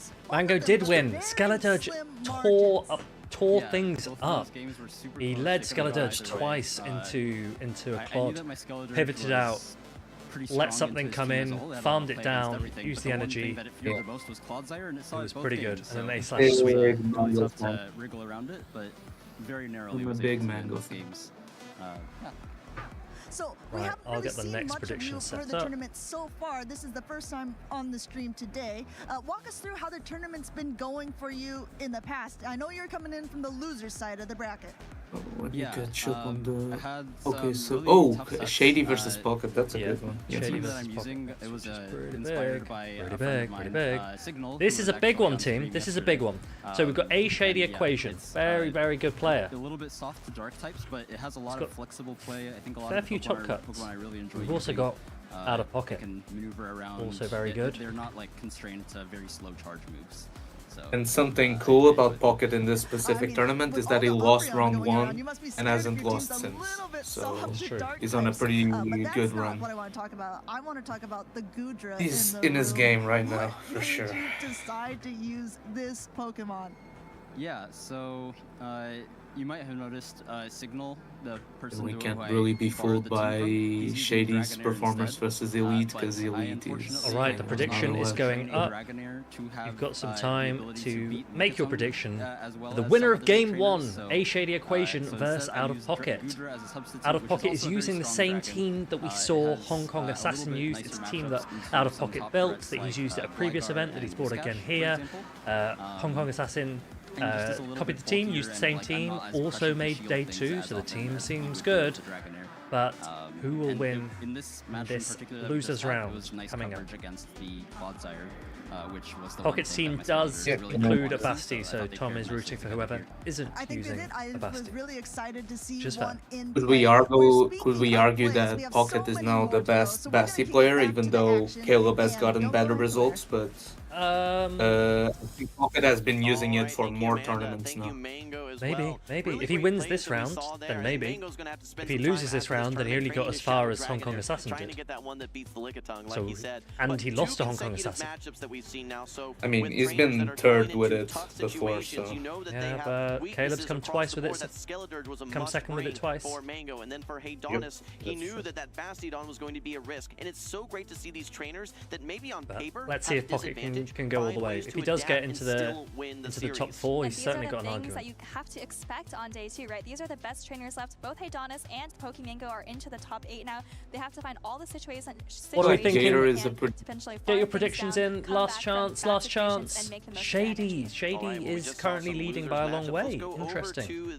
Very I interesting. think that we're still in the loser side of the bracket. Yes, this is losers round 2. We're going to be having a Shady Equation facing off. I feel like Pocket's finds of Gator, normal Gator as a pair with Bastiodon is really pretty Pocket could have good. done with some more sleep, perhaps. Again, he is running, I believe, is this the same team as the HK Assassin team, so? It is the team. HK Assassin took it from Pocket's Indianapolis 3rd place finish where he used this team. Yeah, some similarities both with these Shadow Whiscashes as well as with the Cresselias, but some key distinct differences as well, particularly the Shadow Bastiodon. Looking into a Shady Equations team, So, there are certainly some great Shady play that Equation, he's Bastiodon not has weak to into Basti things here. like the Skarmory, He's as got well as Vigoroth, Cresselia. he's got There's plenty Lantern, of he's got answers Shadow in the form Whiscash, of and he's got the Shadow Lantern, Gligar. the Gligar, the Whiscash Bastiodon especially, doesn't look even that Vigoroth particularly with good. double super effective Let's see if counters Pocket can uses it, go though. a long way. Let's get these trainers introduced. These are trainers that we've seen. Is that right, both Dean? top I didn't cut know before. that. We I'd talked never about checked. some But newcomers, yeah, Pocket's familiar brought the same faces. team San Familiar Diego that he faces here. We've got a brought Shady in Equation. Indianapolis. Not only did he get top 4 in 2023 Portland Regional, but also more recently, very recently, in fact, top 16 back at Indy. And HK Assassin also brought that same team. And HK Assassin went out in this round. This is the same round. So if Pocket loses, then they both got to the same place with the same team. He's running the same team, I believe, that he ran in Indianapolis. And I reckon Gator is pretty well covered as well. Yeah, So on the other end, Whiscash is looking pretty decent into this team. Not a bad record for Out of Pocket. Not a bad record. Out of Pocket, speaking of success, look at all of those top 4s. Don't forget, back in 2023, the Peoria Regional Champion facing off versus Enhoff in one of the most memorable grand finals. Yeah, Shadow Whiscash is looking pretty good into Shady. He just has to avoid the Cresselia. Also running Ice Beam, just like HK Assassin. No changes there. And then Cresselia with Moonblast. I think this is a very versatile team. The one thing that is very Mamma Mia, it's Matt Beer says he wants to be a 4th place champion. Alignment dependent is going to be that Bastiodon. Sometimes Don't just we run all, for bench Matt? pressure. Don't we all? Sometimes might actually be brought as a hard answer to key core breakers. All right, well, we'll have to see